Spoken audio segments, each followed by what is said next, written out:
دینی بھائیوں اور بہنوں اور بیٹوں اور بیٹیوں، میری آج کی گفتگو کا عنوان جو پہلے سے طے ہے، نجات کی راہ۔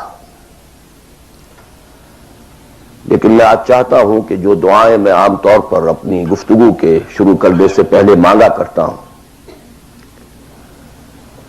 ان کی طرف خصوصاً توجہ آپ کی مبذول کرا دوں۔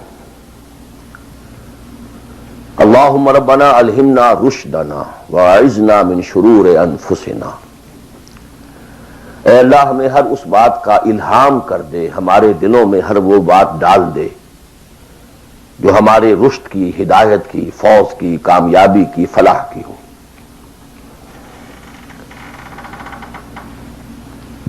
اللہم ارنا الحق حقا وارزقنا اتباعہ۔ اے اللہ ہمیں حق کو حق دکھا،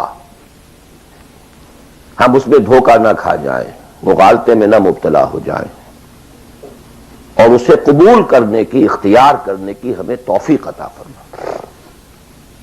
محض حق کو سمجھ لینا کافی نہیں ہے، بلکہ الٹا نقصان دہ ہے اگر اسے اختیار کرنے کے لیے انسان تیار نہ ہو۔ اللہم ارنا الحق حقا وارزقنا اتباعہ وارنا الباطل باطلا وارزقنا اجتنابہ۔ ہمیں باطل کو باطل ہی دکھا، ایسا نہ ہو کہ ہم غلطی سے باطل کو حق سمجھ بیٹھیں، اور اے اللہ ہمیں اس باطل سے اجتناب کرنے کی، اس سے بچنے کی ہمت عطا فرما۔ اللہم وفقنا لما تحب وترضى، اور اے اللہ ہمیں ہر اس کام کی توفیق عطا فرما جو تجھے پسند ہے اور جن سے تو راضی ہوتا ہے۔ یہ دعائیں آپ میں سے ہر شخص اچھی طرح شعوری طور پر اس وقت اپنے دل میں مانگ لیں، اور پھر میری گفتگو کو سماعت فرمائیں۔ نجات کا لفظ جو میں نے استعمال کیا ہے، وہ ان کئی الفاظ میں سے سب سے نچلی سطح کا لفظ ہے جنہیں قرآن مجید کامیابی کے لیے استعمال کرتا ہے۔ بہت سے الفاظ آپ نے سنے ہوں گے، فوز، اولئک هم الفائزون، وہ کامیاب لوگ ہیں۔ رشد، اولئک هم الراشدون، وہ لوگ ہیں کہ جو بڑے نصیب والے ہیں۔ فلاح، اولئک هم المفلحون، وہ ہیں اصل میں کہ جنہوں نے بلند ترین کامیابی حاصل کر لی۔ سعادت، فاما الذین سعدوا، ان میں سب سے نیچے کا لفظ ہے نجات۔ نجات سے اوپر ہے فوز، فوز سے اوپر ہے فلاح۔ یہ اس کی ہائر ڈگریز ہیں، جیسے کامیابی امتحانات میں ایک محض پاس ہو جانا ہے، اور ایک اس میں اے گریڈز لے کر آنا ہے۔ یہ ہمارے ہاں وہ ڈویژن شمار ہوتے ہیں، فرسٹ ڈویژن ہے، سیکنڈ ڈویژن ہے، تو یہ کئی اصطلاحات ہیں۔ فوز، فلاح، رشد، سعادت، سب سے کم سب سے نیچے، سب سے کم نجات۔ وَمَالِي أَدْعُوكُمْ إِلَى النَّجَاةِ وَتَدْعُونَنِي إِلَى النَّارِ۔ تو کم سے کم جو کامیابی کی شرائط اسلام میں ہیں، آج ہمیں ان پر گفتگو کرنی ہے۔ اللہ تعالی ہمیں اس سے اوپر بڑھنے کی توفیق دے، رشد اور فوز اور فلاح کی منزلوں سے ہم کنار فرمائے۔ لیکن ظاہر بات ہے کہ یہ تمام منزلیں بعد میں ہیں، پہلے کامیابی تو ہو۔ جہاں تک اس نجات کی راہ کا تعلق ہے، اس کے موضوع پر کیونکہ قرآن مجید کی جامع ترین سورت جو اس لیول پر گفتگو کرتی ہے اور جامع ترین ہے، وہ سورۃ العصر ہے۔ والعصر ان الانسان لفی خسر الا الذین آمنوا وعملوا الصالحات وتواصوا بالحق وتواصوا بالصبر۔ ثابت ہوا یہ بیس لائن ہے، اس سے نیچے تو نجات ہی نہیں ہے، وہ تو خسران ہے، ناکامی ہے، یہ بیس لائن ہے۔ اسی لیے میرا جو کتاب چاہے نجات کی راہ سورۃ العصر کی روشنی میں، the road to salvation in the light of سورۃ العصر، اردو میں بھی ہے، انگریزی میں بھی ہے۔ تو جیسا کہ میں نے بتایا تھا اپنی ترجمہ قرآن کے نشستوں میں کہ میں نے اسی سورۃ العصر پر بیس کر کے ایک منتخب نصاب قرآن مجید کے مطالعے کا سلیکٹڈ کورس آف اسٹڈی یہ مرتب کیا، جس میں آم کی گٹھلی جس طریقے سے وہ شے ہے جس سے پورا آم کا درخت وجود میں آ جاتا ہے، ایسے ہی سورۃ العصر ہے جس سے پورا قرآن جو ہے کھلتا چلا جاتا ہے۔ کتاب احکمت آیاتہ ثم فصلت من لدن حکیم خبیر، کل قرآن سورۃ العصر میں ہے۔ اس پر میرے آڈیوز ہیں، ویڈیوز ہیں، پورا منتخب نصاب بھی سمجھیے سورۃ العصر کی تفسیر ہے۔ بہرحال اس موضوع پر میں نے گزشتہ 35 سالوں میں لا تعداد مرتبہ گفتگو کی، لیکن آج میں ذرا ایک مختلف زاویے سے، مختلف اسلوب میں، باتیں وہی ہیں، حق تو ایک ہے، جہنم ایک ہی ہوگی، اس کے اندر داخلے کے دروازے لہا سبعۃ ابواب، جنت ہے اس سے داخلے کے دروازے مختلف ہیں، حق ایک ہے، لیکن اپروچ اس تک جانے کے لیے راستے ہیں بہت سے۔ تو میں آج ذرا ایک مختلف اسلوب سے وہی باتیں آپ کے سامنے دہراؤں گا۔ مختلف اسلوب کا فائدہ ہوتا ہے، جس بات کو انسان ایک خاص انداز سے سنتے رہنے کا عادی ہو جائے پھر اس پر توجہ نہیں کرتا۔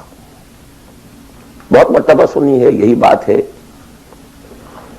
لیکن ذرا سا اسلوب بدل دیجئے تو ذہن جو ہے وہ بیدار ہو جاتے ہیں اور ایک نئی آمادگی پیدا ہو جاتی ہے بات کو سمجھنے کے لیے۔ اسی لیے وہ بڑا پیارا مصرع ہے کہ ایک پھول کا مضمون ہو تو 100 رنگ سے بانو۔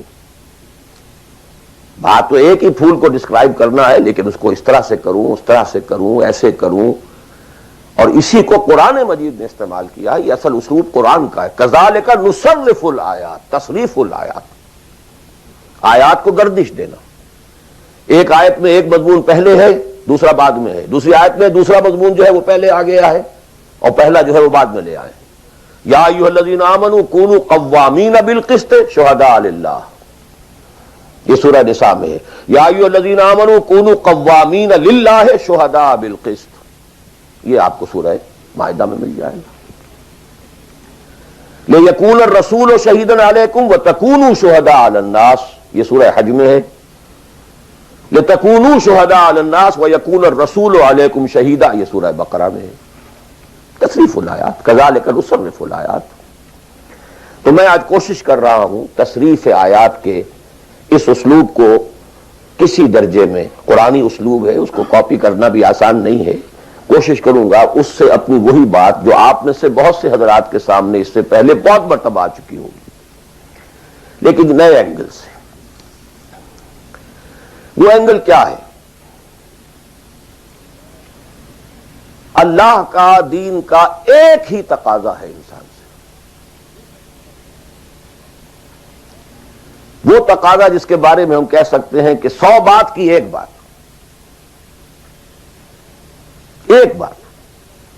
جیسے اردو کا ایک محاورہ ہے، ہاتھی کے پاؤں میں سب کے پاؤں، وہ اتنا چوڑا پاؤں ہے کہ وہ سب پاؤں رکھ دیں تو اس میں آ جائیں۔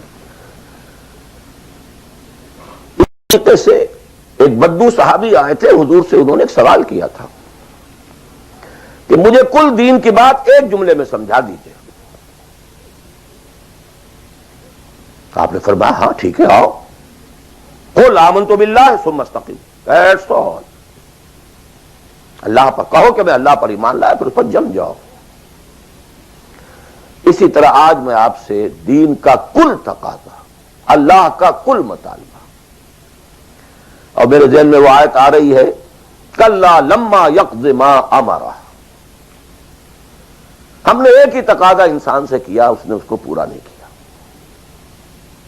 اور میرے ذہن میں اس وقت ایک سین آ رہا ہے، وہ جو پکچر بنائی گئی تھی حضور کی سیرت پر، the messenger of Allah, the messenger of God perhaps,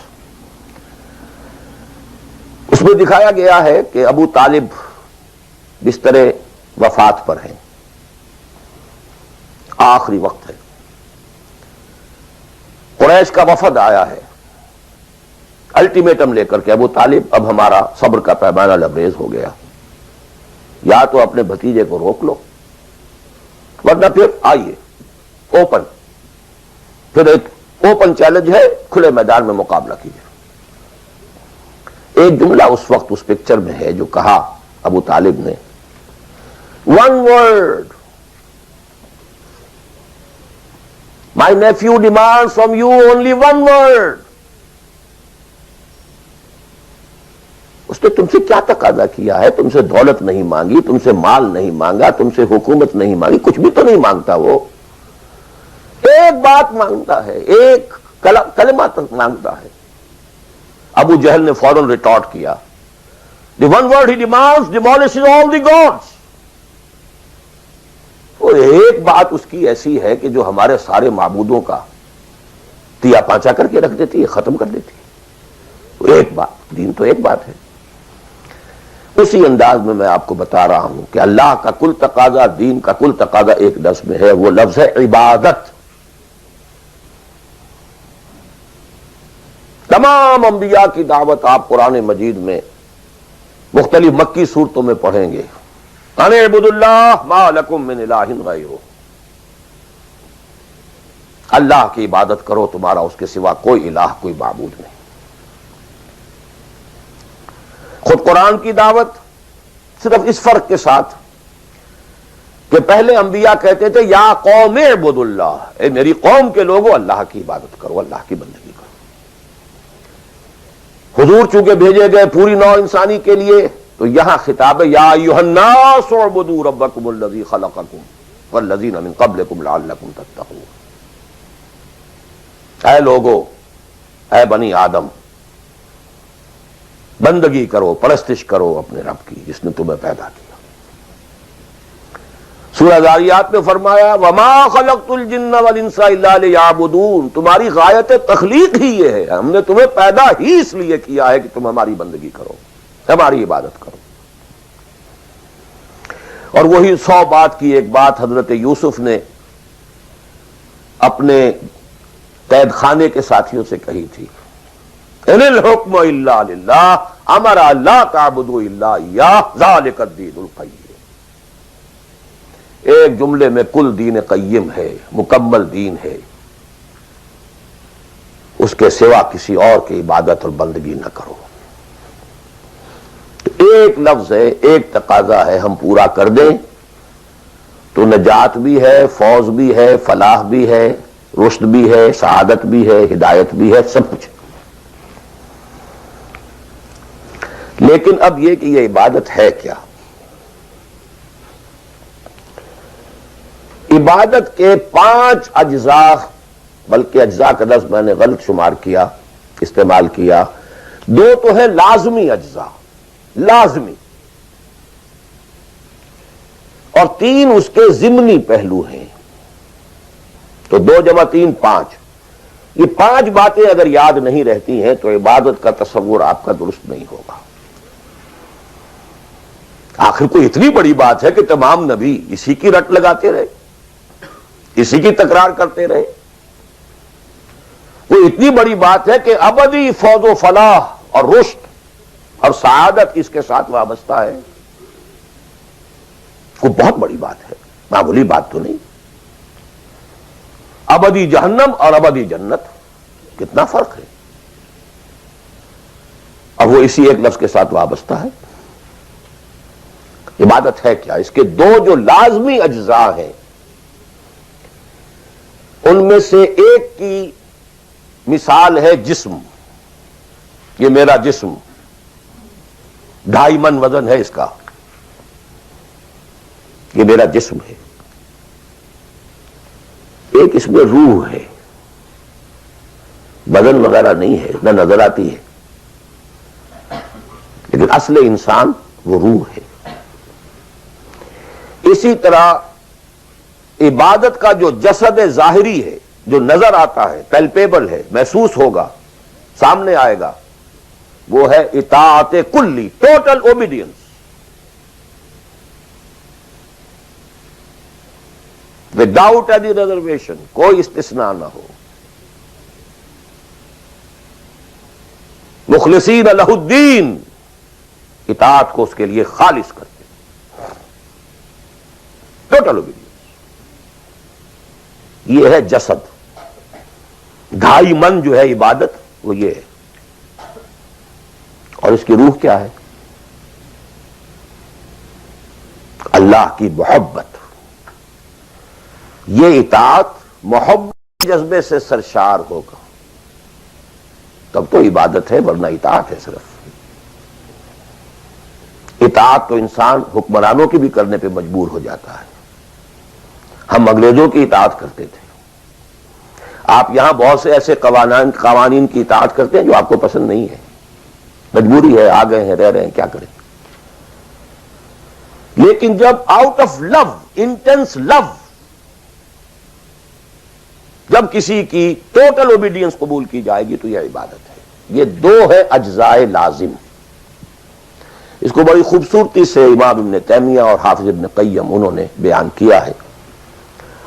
العبادت تجمع اصلین، غایت الحب مع غایت الذل والخضوع۔ 2 چیزیں جمع ہوتی ہیں تو عبادت پوری ہوتی، انتہا درجے کی محبت اور انتہا درجے کی عاجزی اور اطاعت اور سرفگندگی کسی کے سامنے۔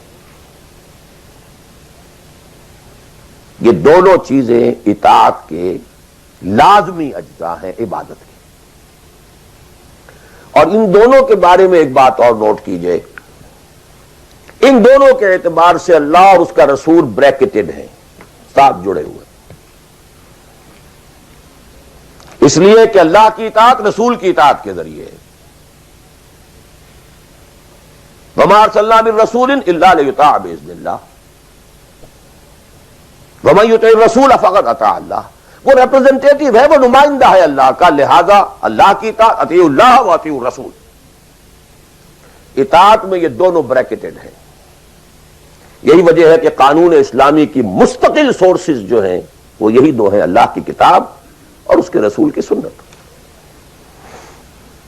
اسی طرح محبت میں بھی دونوں بریکٹڈ ہیں۔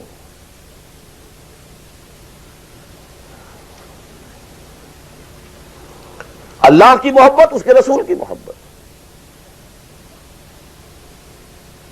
والذین آمنوا اشد حبا للہ، شدید ترین، اشد۔ ایمان کا لازمی تقاضا یہ ہے کہ شدید ترین محبت آپ کے دل میں اللہ سے ہو۔ اور حضور نے فرمایا لا یؤمن احدکم حتی اکون احب الیہ من والدہ وولدہ والناس اجمعین۔ تم میں سے کوئی شخص مومن ہو ہی نہیں سکتا جب تک کہ میں اسے، اس کے باپ، اس کے بیٹے اور تمام انسانوں سے زیادہ محبوب نہ ہو جاؤں۔ اطاعت اور محبت میں دونوں بریکٹڈ ہیں، اللہ کی اطاعت، رسول کی اطاعت، اللہ کی محبت، رسول کی محبت۔ بلکہ ایک نقطہ اور نوٹ کر لیجئے، نظری طور پر بالا تر اطاعت اللہ کی ہے اور بالا تر محبت اللہ کی ہے، اور دوسرے درجے میں اطاعت رسول کی ہے اور دوسرے درجے میں محبت رسول کی ہے۔ عملاً ایک ہے نظری چیز، ایک ہے عملاً۔ عملاً اصلت اطاعت رسول کی ہے، اللہ کے اطاعت اس کے تابع ہے۔ کیوں؟ اللہ کا حکم بھی تو رسول نے دیا ہے، وہ بھی رسول کے منہ سے ہمیں اب تک پہنچا ہے۔ بمصطفیٰ برسا خیش را کے دی ہموس، اگر بہو نہ رسی دی تمام بولا بیس۔ تو اطاعت تو بن گئی رسول کی، اصلا رسول ہی نے بتایا، اللہ کا یہ حکم آیا تو ہم مان رہے ہیں۔ اسی طرح بڑا پیارا مصرع ہے اقبال کا، از خدا محبوب تر گردد نبی، اللہ سے بھی کہیں زیادہ محبوب ہو جاتا ہے اللہ کا نبی۔ اس کی وجہ بھی ہے، اللہ کا ہم کیا تصور کریں، اللہ کی فیلنگز کا ہمیں کیا اندازہ ہو سکتا ہے؟ کوئی فیلنگز ہے؟ کیا ہے؟ رسول کو ہم ایک ہیومن بینگ کی حیثیت سے ویژولائز کر سکتے ہیں۔ رسول کو بھی چوٹ لگی تھی، دل پر چوٹ لگی تھی۔ رسول کے پاس بھی بیٹی آئی تھی، بڑی پیاری بیٹی فاطمہ تو بضعۃ منی. ابا جان اب تو عام لوگوں کے ہاں بڑی فراوانی ہو گئی ہے. ذرا یہ دیکھیے میرے ہاتھوں پر گٹے پڑے ہوئے ہیں چکی پیسنے کی وجہ سے, میرے کندھے کے اوپر نشان پڑ گئے ہیں, مشکیزے میں پانی بھر کر لاتی ہوں. مجھے بھی کوئی کنیز کوئی غلام عنایت ہو جائے. ہم پوری طرح ویژولائز کر سکتے ہیں کیا فیلنگ ہوگی محمد کی اس وقت صلی اللہ علیہ وسلم. تو ہم ویژولائز کر سکتے ہیں نا کہ کیا کلیجہ اللہ نے دیا تھا کہ فرمایا بیٹی نہیں یہ چیزیں ہمارے لیے نہیں, تمہیں میں اس سے بہتر چیز دیتا ہوں. 33 مرتبہ سبحان اللہ, 33 مرتبہ الحمدللہ, 33 مرتبہ اللہ اکبر ہر نماز کے بعد کہہ لیا کرو. یہ کہیں زیادہ بڑی قیمتی شے. ہم محسوس کر سکتے ہیں کہ رسول کے دل پر کیا بیتی تھی جب حضرت حمزہ کی آزا بریدہ لاش سامنے آئی ہے کہ ناک کٹی ہوئی ہے, کان کٹے ہوئے ہیں, پیٹ چاک ہے, کلیجہ باہر نکلا ہوا, اسے چبایا گیا. But what is feelings? اور کیا پہاڑ جیسا دل اللہ نے دیا تھا, کیسے جبر کیا ہے, کیسے صبر کیا ہے. اگرچہ ایک وقت میں آ کر بات ظاہر ہو گئی جب مدینے میں واپس پہنچے ہیں اور انصار کے گھروں سے عورتوں کے بین کرنے کی, ماتم کرنے کی آوازیں آئیں تو الفاظ نکل گئے اما حمزہ تو فلا بواکی لہو, ہائے حمزہ کے لیے تو کوئی رونے والی بھی نہیں ہے. حمزہ مہاجر ہے یہاں, حمزہ کا کون رشتہ دار, کون عورتیں رشتہ دار ہیں اس کی جو اس کا ماتم کریں گی. ہاں مکے میں ہوتا حمزہ عبد المطلب کا بیٹا اور یہ حادثہ ہوا ہوتا تو پورے مکے میں کوہرام ہوتا.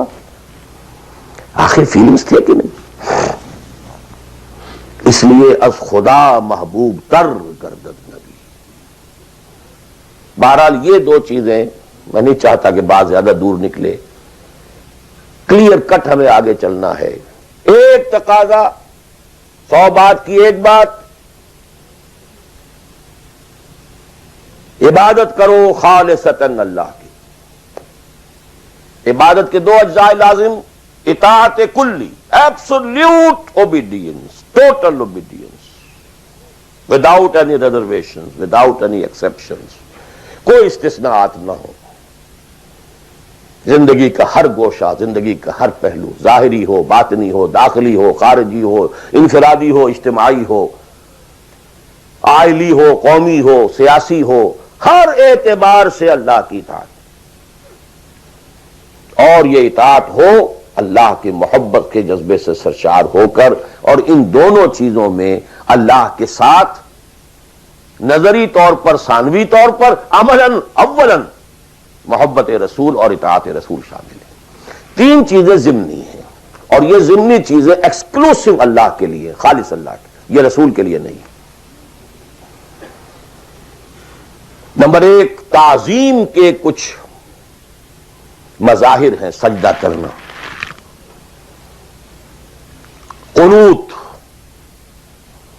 تعظیماً کسی کے سامنے کھڑے ہونا, ہاتھ باندھ کر, کندھے جھکا کر, یہ قنوت کہلاتا ہے. کھڑے ہونا تعظیماً, جھکنا تعظیماً, جس میں رکوع بھی ہے سجدہ بھی ہے, مطلقاً حرام کسی کے لیے بھی, یہ صرف اللہ کی. یہ مینیفیسٹیشنز ہیں اس کی, عبادت کا مظہر ہے. فقوموا للہ قانتین, اللہ کے سامنے کھڑے رہا کرو, سجدہ کرو. یہ اللہ کے سوا کسی کے, ذرا مجھے ایک گلاس پانی لا دیجئے, مجھے ذرا یہ کر دیجئے, معلوم ہے پانی ہے, یہ جائے گا لے آئے گا. لیکن بالغیب مدد کسی سے مانگنا, استغاثہ کسی سے کرنا, استعانت کسی سے کرنا حرام ہے. عبادت کو 0 سے ضرب دے کر 0 کر دیتا. نمبر 3, اخلاص و احتساب, صرف اللہ. جو نیک کام کرے صرف اس کی خوشنودی کے لیے. یہاں تک کہ حضور کے سامنے ایک صحابی ایسے ہی محاورے میں رواں روی میں کہہ بیٹھے ما شاء اللہ و ما شئتا، جو آپ چاہیں اور اللہ چاہیں. فوراً ڈانٹ دیا اجعلتنی للہ ندًا، تم نے مجھے اللہ کا مد مقابل بنا دیا. مشیت صرف اس کی، وما تشاءون الا ان یشاء اللہ. کوئی نیک کام سوائے اس کی رضا جوئی کے لیے اگر کسی اور کے لیے کیا گیا، ریا ہے، سمعہ ہے، دکھاوے کے لیے ہے، شہرت کے لیے ہے، دنیا کمانے کے لیے ہے، لیڈری چمکانے کے لیے ہے، اقتدار حاصل کرنے کے لیے ہے، کوئی بھی اور مقصد اگر شامل ہوا، زیرو سے ضرب کھا کر پوری عبادت زیرو ہو جائے گی. احتساب، بدلے کی توقع صرف اللہ سے. یہ لفظ آپ خاص طور پر سنتے رہے ہوں گے ان دنوں بہت. من صام رمضان ایمانا واحتسابا غفر له ما تقدم من ذنبه ومن قام رمضان ایمانا واحتسابا غفر له ما تقدم من ذنبه ومن قام ليلة القدر ایمانا واحتسابا. ایمان کے ساتھ احتساب کیوں آ رہا ہے؟ اس کا اجر و ثواب سوائے اللہ سے اور کسی سے توقع نہ ہو. یہ 5 چیزیں ہیں. جہاں تک اطاعت کا تعلق ہے اس میں ایک ایکسیپشن نوٹ کر لیجئے. کہیں کسی وقت نسیان سے، خطا سے یا جذبات کے طوفان میں آ کر کوئی غلط حرکت کر بیٹھا، لیکن فوراً توبہ کر لے، یہ مستثنیٰ ہے. میں نے 3 الفاظ کہے. خطا، آپ نہیں سمجھتے تھے کہ جو میں کرنے چلا ہوں یہ ڈس اوبیڈینس سے، آپ کو پتہ ہی نہیں تھا، خطا ہوگی. نسیان، بھول گئے. ایک وقت ایسا ہے کہ آدمی کے اوپر غفلت کا ایک پردہ پڑ جاتا ہے. حضور خود فرماتے انہ لیغان علی قلبی وانی لاستغفر اللہ فی کل یوم 70 مرہ. میرے دل پر بھی کبھی کبھی حجاب سے آ جاتا ہے، میں روزانہ 70 مرتبہ استغفار کرتا ہوں اللہ. تو ہم اپنے حجابات پر حضور کے حجاب کو قیاس نہیں کر سکتے کہ نسبت خاک ربا عالم پاک، وہ کوئی اور شے ہے، یہ کوئی اور شے ہے. لیکن یہ کہ باہر پردہ تو پڑتا ہے، اس میں بھی غلط حرکت سرزد ہو گئی. یا نمبر 3، جذبات کا کوئی ہیجان تھا جس نے کہ اوور پاور کر دیا، انسان کی قوت ارادی کو معطل کر دیا، کوئی غلط حرکت سرزد ہو گئی. لیکن پھر توبہ فوراً. انما التوبۃ علی اللہ للذین یعملون السوء بجہالۃ ثم یتوبون من قریب. جیسے ہی طوفان گزرا فوراً ہوش میں آیا، یہ مجھ سے کیا ہو گیا؟ لا الہ الا انت سبحانک انی کنت من الظالمین. ربنا ظلمنا انفسنا وان لم تغفر لنا وترحمنا لنکونن من الخاسرین وان لم تغفر لی وترحمنی لاکونن من الخاسرین. اب یہ دعا ہے، گڑ گڑا کر اللہ معاف کر دے گا. It will be written off. It will be expunged. محو کر دیا جائے گا. یکفر عنہ سیئاتہ، اس کے معنی یہی ہے. ہاں اس کے برعکس اگر ایک گناہ بھی جان بوجھ کر مستقلاً کرتے رہے، ایک، باقی ساری 99% عبادت ہو رہی ہے، ایک حرام شے کو اپنے لیے حلال ٹھہرا لیا، شعوری طور پر، ارادی طور پر، مداومت کے ساتھ اس کے اوپر ڈیرے جما لیے، وہ ایک گناہ جو ہے وہ پوری عبادت کو زیرو سے ضرب دے کر زیرو کر دے گا، اور خلود فی النار، آگ میں ہمیشہ رہنے کی وعید. بلا من کسب سیئۃ واحاطت بہ خطیئتہ فاولئک اصحاب النار هم فیہا خالدون. ان پوائنٹس کو اچھی طرح نوٹ کیجیے. خطا خطا میں فرق ہے، گناہ گناہ میں فرق ہے. ایک گناہ غیر شعوری طور پر ہو گیا، خطا سے ہو گیا، نسیان سے ہو گیا، وقتی طوفان جذبات کا، کسی ایسی محفل میں تھے، مجلس میں تھے، کھو گئے، غلطی ہو گئی، فوراً متنبہ ہو گئے فوراً. یہ اور ہے. جیسے کہ آدمی، مجھے اچھی طرح یاد ہے ایک مرتبہ، اور میں بھولتا نہیں اس واقعے کو، میں میڈیکل کالج میں پڑھ رہا تھا تو سائیکل پر جا رہا تھا کالج، اور سلپری تھی روڈ. جب سائیکل سلپ کرتی ہے تو پتہ نہیں چلتا میں کب گر گیا. گرا ہوں لیکن مجھے پتا اس وقت چلا جب اٹھ چکا تھا میں کہ میں گرا تھا، کیونکہ آدمی وہ پڑا نہیں رہتا، فوراً اٹھتا. یہ جو ہے فوراً اٹھنا، ثم یتوبون من قریب، یہ بھی بعد میں معلوم ہوتا کہ میں گرا تھا جبکہ اٹھ چکا ہوتا آدمی، اتنا انسٹنٹینیس ہوتا ہے. یہ ہے یتوبون من قریب. اور اس کو اللہ نے اپنے ذمے، انما التوبۃ علی اللہ، اللہ کے ذمے ہے یہ کہ وہ ایسے شخص کی توبہ قبول کرے. انما التوبۃ علی اللہ للذین یعملون السوء بجہالۃ ثم یتوبون من قریب. بہرحال یہ ایک اس کی ضمنی بات تھی کہ اطاعت کلی کے ضمن میں ان دونوں چیزوں کو ذہن میں رکھیے. گناہ کا ہو جانا، کل بنی آدم خطاؤون وخیر الخطائین التوابون، التائب من الذنب کمن لا ذنب لہ. بہت اس میں ہمارے لیے پر امید باتیں کہی گئی. اللہ کو اپنے گناہگار بندے کی توبہ سے اتنی ہی خوشی ہوتی ہے جتنی کہ اس شخص کو ہوئی جو ایک صحرا میں سفر کر رہا تھا، ایک ہی اونٹ تھا، اسی پر اس کا پانی تھا، اسی پر اس کا راشن تھا. تھوڑی دیر کے لیے سستانے کو لیٹا، آنکھ کھلی تو اونٹ کھائی، دوڑ رہا ہے مشرق میں، مغرب میں، شمال میں، جنوب میں، تھک ہار کر بیٹھ گیا ہے. اب وہ موت کا انتظار کر رہا ہے، نہ پانی ہے، نہ کوئی غذا ہے، نہ کوئی سواری ہے کہ اس صحرا لقدق صحرا سے نکل سکے. کہ اچانک دیکھتا ہے کہ اونٹ تو کھڑا ہے، موجود ہے.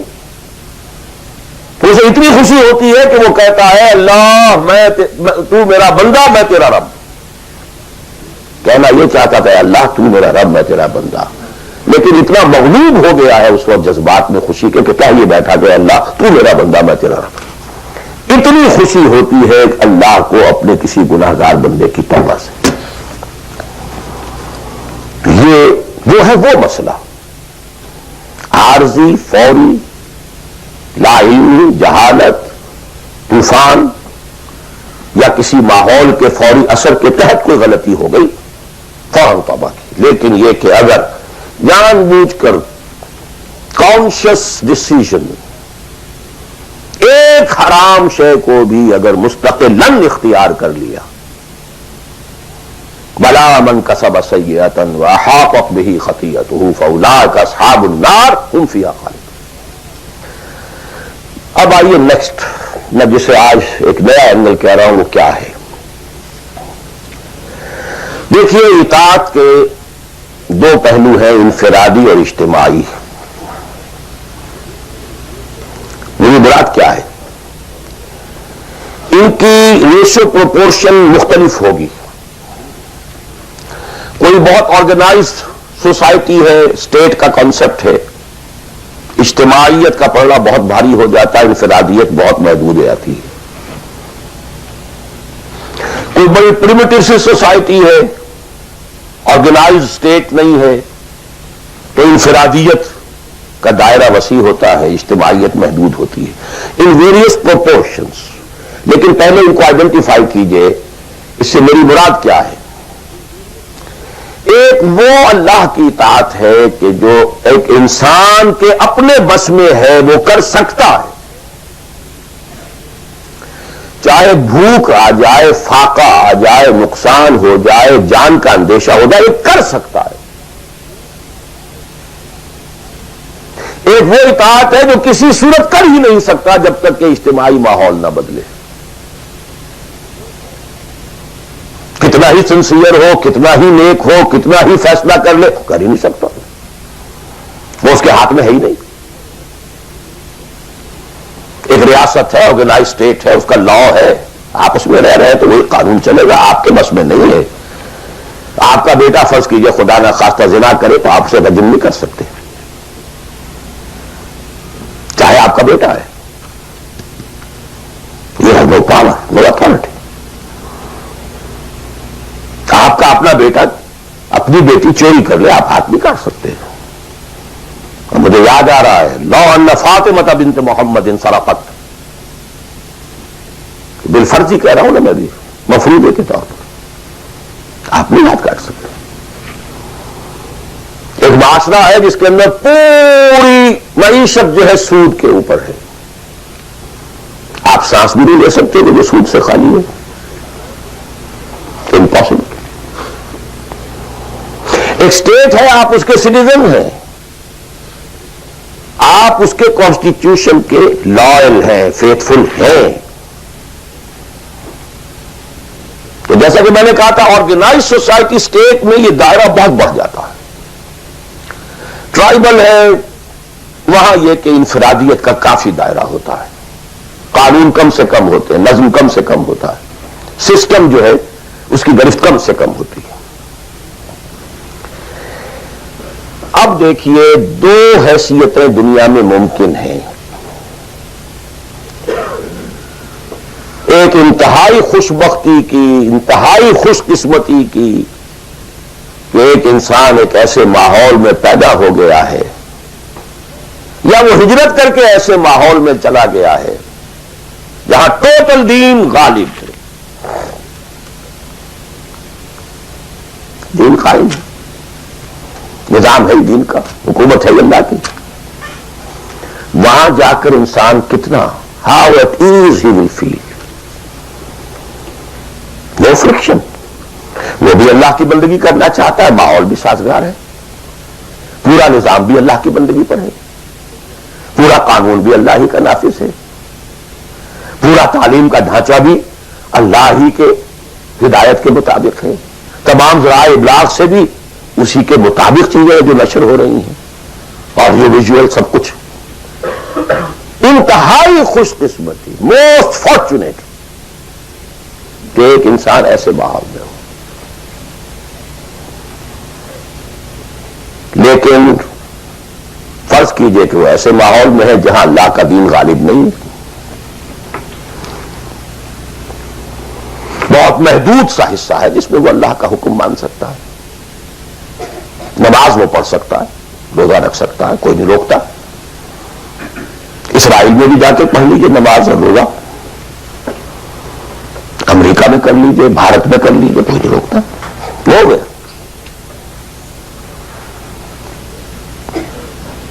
لیکن باقی ویرینگ ڈگریز میں ہوگا یہ کہ زندگی کا 75%, 80%, 50%, 60% وہ باطل کے قبضے میں ہے.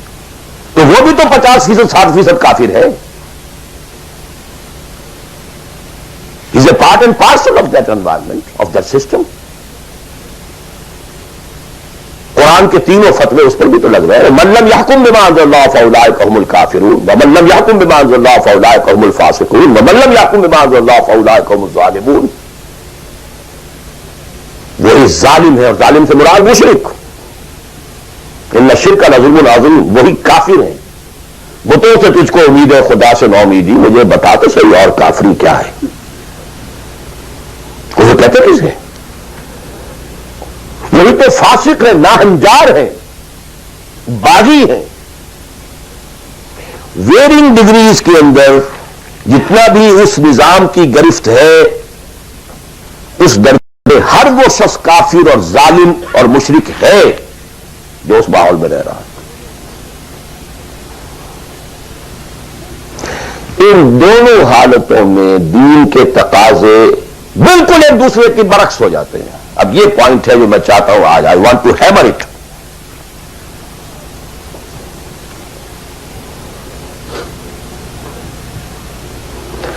اگر آپ خلافت راشدہ کے دوران پیدا ہو گئے ہوتے, موسٹ فارچونیٹ, موسٹ ایزی. دین قائم ہے, اللہ کے احکام جاری ہیں, سارا نظام وہی ہے, دی ہول اسٹیٹ کرافٹ وہ اسلام کی بنیاد پر کام کر رہا ہے. آپ ایک سٹیزن ہیں, آپ کے لیے تقرب بالنوافل کے درجے کھلے ہوئے ہیں. فرض تو پورے ہیں یہاں, نفل نماز پڑھیے, نفل علم حاصل کیجئے, نفل روزے رکھتے چلے جائیے, نفلی چلے کیجئے, جو چاہیے کیجئے, تقرب بالنوافل. اور اس تقرب بالنوافل کا درجہ یہاں تک اونچا ہو سکتا ہے, وَيَتَقَرَّبُ إِلَيَّ عَبْدِي بِالنَّوَافِلِ حَتَّى أَكُونَ، میرا بندہ نوافل کے ذریعے سے میرا تقرب حاصل کرتا جاتا ہے، یہاں تک کہ میں اس کی آنکھیں بن جاتا ہوں جن سے وہ دیکھتا ہے، اس کے کان بن جاتا ہوں جن سے وہ سنتا ہے، اس کے ہاتھ بن جاتا ہوں جن سے وہ پکڑتا ہے، اس کے پاؤں بن جاتا ہوں جن سے وہ چلتا ہے۔ حدیث قدسی، اور سارے وہابی بھی مانتے ہیں اس کو، یہ نہ سمجھیے کہ یہ کسی صوفی کی بڑھ ہے، حدیث صحیح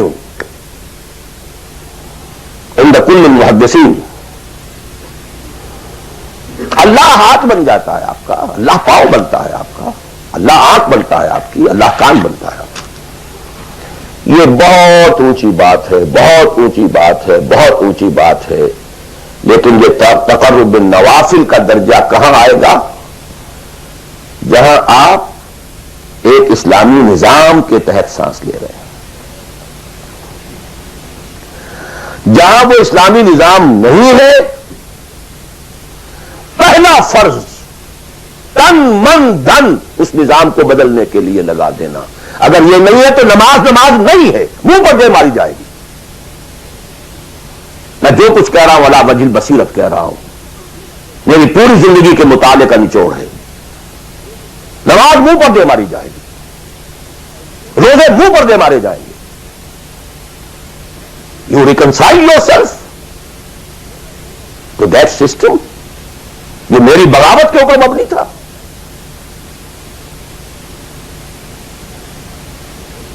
پہلا فرض یہ تن من دھن، you can not reconcile with that system, you can not accept that system. اس میں اپنے آپ کو اکوموڈیٹ کرنا، اس میں اچھے کیریئر تلاش کرنا، اس میں اچھی جائیداد بنانا، اس میں پیسہ جمع کرنا، اس میں اچھی سے اچھی بچوں کو ایجوکیشن تاکہ بہتر سے بہتر زندگی وہ بھی گزار سکیں، سب کا سب حرام، مطلقاً حرام۔ پہلا کام یہ ہے اپنی جان، اپنا مال، اپنا تن، اپنا دھن سب اللہ کے دین کے لیے خرچ کرو۔ سب سسٹمز لیول کے اوپر صرف جان کو باقی رکھنے کے لیے جو ناگزیر ہے، that is allowed, nothing more. This is the point, crucial point. اب ہمارے سامنے حدیثیں ہوتی ہیں، وہ سارے فضائل کی کتابیں ہیں اور یہ ہیں جن کا تعلق اس ماحول سے تھا جبکہ دین قائم ہو چکا تھا۔ اس کانٹیکسٹ میں باتیں ہو رہی ہیں، نفل کی بات ہو رہی ہے اور قیام اللیل کی بات ہو رہی ہے، اور جو ہے ختم قرآن کی بات ہو رہی ہے، اور اگر فجر کے بعد بیٹھے رہے مصلے پر اور 2 رکعت پڑھ کر اٹھے جبکہ سورج نکل چکا ہے تو اب یہ اتنا اونچا سوال، یہ ساری باتیں، all these things become absolutely irrelevant. The deciding factor is دین غالب ہے، ٹھیک ہے، چلو نوافل کی طرف، قرات کی طرف چلو، جتنا آگے سے آگے یتقرب الی العبد بالنوافل،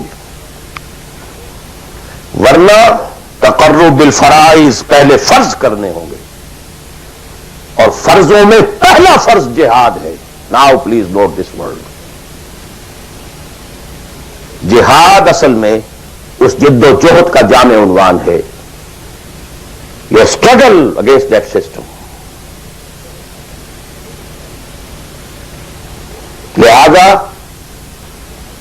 انما المؤمنون الذين آمنوا بالله ورسوله ثم لم يرتابوا وجاهدوا باموالهم وانفسهم في سبيل الله، integral part of the definition of a مومن۔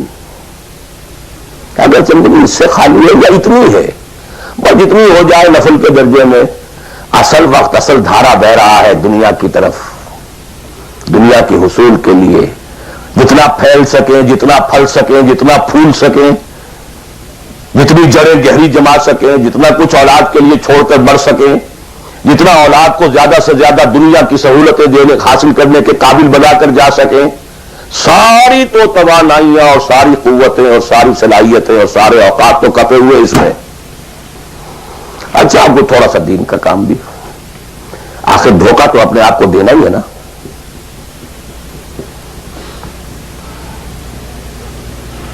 قسمت فروش عورتیں بھی تو کالے کپڑے پہن کے جلوس میں نکلتی ہیں قاضیوں کے, اور سبیلیں لگاتی ہیں اور مسجدیں بناتی ہیں. They have to deceive themselves. ڈاکو لوگ دیہات صفات یتیموں اور بیواؤں کی سرپرستی کرتے تھے. ہمارے معاشرے میں جو بستہ الف بستہ بے کے گنڈے ہوتے ہیں, ان کے ہاں بھی نیکی کا, پن کا, خیر کا کھاتا ہوتا ہے.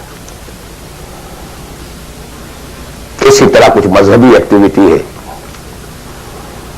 اصل شے یہ ہے کس ماحول میں رہ رہے ہیں. بہت خوش قسمت ہوتا میں اور آپ, پھر آپ اچھے سے اچھا پہنتے, کوئی اعتراض نہیں, اچھے سے اچھا کھاتے. قل من حرم زینۃ اللہ التی اخرج لعبادہ والطیبات من الرزق. خلافت راشدہ میں آپ رہ رہے ہیں, آپ حلال ذریعے سے کما رہے ہیں, آپ بہت اچھا کھائیے, بہت اچھا پہنیے, بلکہ اللہ چاہتا ہے کہ اس کی نعمت جو اس نے تمہیں دی ہے وہ تم پر ظاہر ہو. لیکن پلیز نوٹ دی کانٹیکسٹ. دین مغلوب ہو اور آپ اچھا پہننے اور اچھے کھانے کی فکر میں ہو. مجھے جملہ یاد آ رہا ہے حضرت ابو بکر کا رضی اللہ تعالی عنہ. تھوڑا سا مسئلہ ہوا تھا کہ لوگوں نے کہا کہ زکوٰۃ ہم دیں گے لیکن زکوٰۃ ریاست کو نہیں دیں گے, اپنے طور پر خرچ کریں گے. حضرت ابو بکر نے فیصلہ کیا ان کے خلاف جنگ کا. حضرت عمر جیسی شخصیت بھی مشورہ دے رہی ہے کہ دیکھیں نہیں, 2 فرنٹ پہلے ہم نے کھولے ہوئے ہیں. جیش اسامہ کو بھی آپ نے روکا نہیں کہ جائے, حضور نے تیار کیا تھا. پھر جو مرتدی ہو گئے, کسی اور کو نبی مان لیا, ان کے خلاف تو جنگ کرنی ہی کرنی ہے. لیکن یہ تو صرف نماز بھی پڑھ رہے ہیں اور یہ زکوٰۃ کا بھی انکار نہیں کر رہے, صرف ہمیں نہیں دے رہے ہیں. تو ان کے ساتھ ذرا مصلحت کا تقاضا یہ ہے کہ کچھ نرمی کی جائے. یہ بڑے پیارے الفاظ تھے. ایبدل الدین وانا حی, کیا دین میں تغیر کیا جائے گا جبکہ ابھی میں زندہ ہوں؟ خدا کی قسم اگر یہ حضور کے زمانے میں زکوٰۃ کے اونٹوں کے ساتھ ان کے باندھنے والی رسی بھی دیتے تھے, اور اب اگر یہ کہیں گے کہ اونٹ لے جاؤ رسی نہیں دیں گے, تب بھی میں قتال کروں گا, اور خدا کی قسم کوئی میرا ساتھ نہیں دے گا تو میں اکیلا جاؤں گا. اور اے عمر تمہیں کیا ہو گیا, تم جاہلیت میں تو بڑے سخت تھے, اسلام میں آ کر تم نرم ہو گئے ہو. یہ ڈانٹ ابو بکر پلا رہے ہیں عمر کو رضی اللہ تعالیٰ عنہ. تو اچھی طرح جان لیجیے, اب میں نہیں کہہ سکتا کہ میں کس طریقے سے اس کو بیان کروں, کیسے ٹھوک ٹھوک کر آپ کے ذہن میں اتار دوں. یہ ہے اصل شے. دین کا سارا سٹرکچر ہی بالکل ریورس ہو جاتا. The whole value structure absolutely changes. دین غالب ہے تو وہ ساری باتیں ہیں جو ہم نے خوب یاد کی ہوئی ہیں. آخر حقوق والدین بھی تو ہے نا, آخر بچوں کے حقوق بھی تو ہے نا. یہ حقوق والدین جو ہے ان مہاجرین کو یاد نہیں آئے جو اپنے ماں باپ کو چھوڑ کر مدینے پہنچ گئے تھے. یہ اولاد کے حقوق انہیں یاد نہیں آئے, بیویوں کے حقوق یاد نہیں آئے. وہ تو فینیٹسٹ تھے نا, پاگل تھے نا.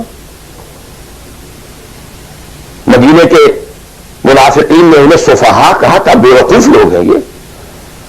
انہوں کما عامل سفہا, دیز فولز, دیز فینیٹکس.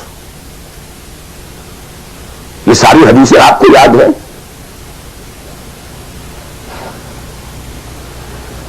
فرق ہے. اسلام غالب ہے تو مسئلہ کچھ اور ہے. اچھا کھائیں, اچھا پہنیں, نوافل ہے, نوافل پر نوافل ہے. جتنی ترقی کیجیے دنیا میں کرنا چاہے دنیا میں کیجیے, روحانی ترقی کرنا چاہے روحانی ترقی کیجیے, سارے میدان کھلے ہیں. علم میں, پروفیشن میں, کسی خاص فن میں ترقی کرنا چاہے کیجیے. دین غالب نہیں ہے اور آپ خود 50%, 60%, 70%, 90% کافر ہیں, اس لیے کہ اس ماحول کا جز ہے جس میں کفر کا نظام ہے. پہلا کام تو اپنے آپ کو اس کفر سے نجات دلانا ہوگا. پھر نماز بھی اسی کے لیے ہے. وَاسْتَعِينُوا بِالصَّبْرِ وَالصَّلَاةِ، مدد حاصل کرو نماز سے. کس کام کے لیے مدد حاصل کرو؟ The mission to make the deen of Allah supreme. ان اقیموا الدین. نماز اس کے لیے سبسروینٹ ہے، اس کے لیے مدد ہے. روزہ اسی کے لیے جنگ کرنے کی صلاحیت پیدا کرنے کے لیے ہے. اس لیے 23ویں رکوع میں سورہ بقرہ کے روزے اور رمضان کے احکام میں 24ویں رکوع میں قتال شروع ہو گیا. قاتلوا فی سبیل اللہ الذین یقاتلونکم. اور عرب جو ہے وہ روزہ رکھواتے ہی صرف گھوڑوں کو تھے، خود تو رکھتے ہی نہیں تھے، کیونکہ گھوڑے کو استعمال کرتے تھے لوٹ مار میں، غارت گری میں، جنگوں میں. اور گھوڑا ہے نرم نازک مزاج جانور، پیاس برداشت نہیں کر سکتا، بھوک برداشت نہیں کر سکتا، اونٹ تو کر جاتا، چاہیے تھا انہیں گھوڑا. لہٰذا گھوڑے کو عادی بناتے تھے دھوپ کا، پیاس کا، بھوک کا، تاکہ ایسا نہ ہو کہ مارکے کا وقت اور گھوڑے صاحب جواب دیے بیٹھے ہوں تو سوار کیا کرے گا. تو ساما یسوم عربی زبان میں گھوڑے کے لیے تھا، انسانوں کے لیے تھا ہی نہیں. یہ تو مدینے میں آنے کے بعد پھر حضور نے یہودیوں کو دیکھا کہ روزہ رکھتے ہیں، تو آپ نے بھی مسلمانوں سے کہا عاشورہ کا روزہ ہے وغیرہ وغیرہ. چھوڑ دیجیے، اس بات کو لمبی ہو جائے گی. یہ ساری چیزیں اصل میں ہے اس مقصد کے لیے.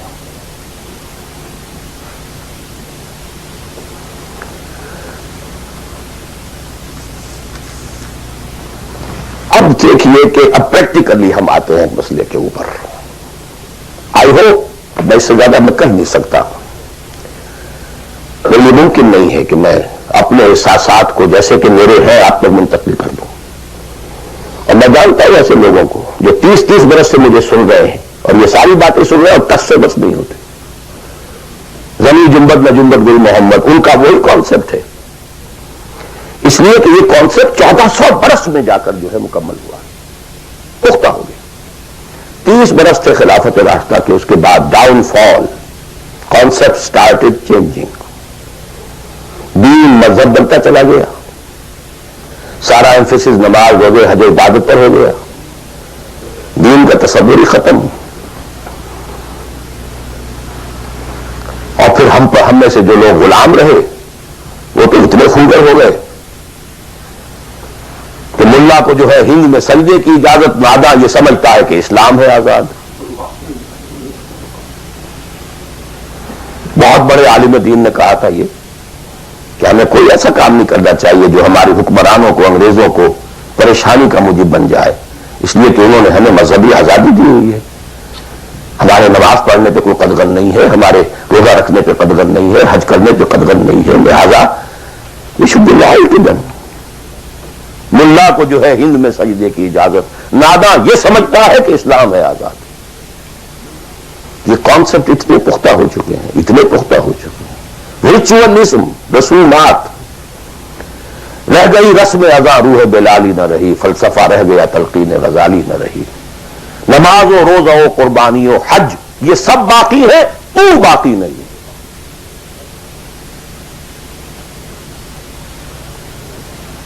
نمازیں بھی ہیں، روزے بھی ہیں، تراویح بھی ہم نے پڑھی ہے. اب موسم آ رہا، عید الاضحیٰ بھی ہوگی، قربانی بھی ہوگی، حج کے لیے بھی جائیں گے. لیکن دنیا پر کوئی اثر اس کا 30 لاکھ آدمی حج کر کے آئیں گے، معاشرے پر کوئی زیرو کے برابر بھی کوئی اثر ہے؟ جو خود کا جا کر کے آتے ہیں ان پر کوئی اثر ہوتا ہے؟ جیسے گئے ویسے آئے. الٹا یہ کہ یہ اور کانفیڈنس لے آئے کہ پچھلے سارے گناہ معاف ہو گئے، اب اثر نو کرنے کی چھوٹ ہے. اسی وجہ سے اپنی اور میں اپنا 35 سال کا تجربہ آپ کو بتا رہا ہوں. اصل ڈسائسو پوائنٹ یہ، اس کو سمجھ لیں اگر تو آپ کا پورا تصور بدل جائے گا، ویلیو اسٹرکچر بدل جائے گا. لیکن نہیں تو پھر جو بھی ہے وہ ہے. اب میں ایک عملی سوال کہہ رہا تھا کہ اس میں بڑا عملی سوال ہے، میں کیا کروں؟ میں ایک ایسے ماحول میں رہ رہا ہوں جس میں اللہ کا دین غالب نہیں ہے. پڑھ رہا ہوں، روزہ رکھ رہا ہوں، میں شراب نہیں پیتا، میں سور نہیں کھاتا،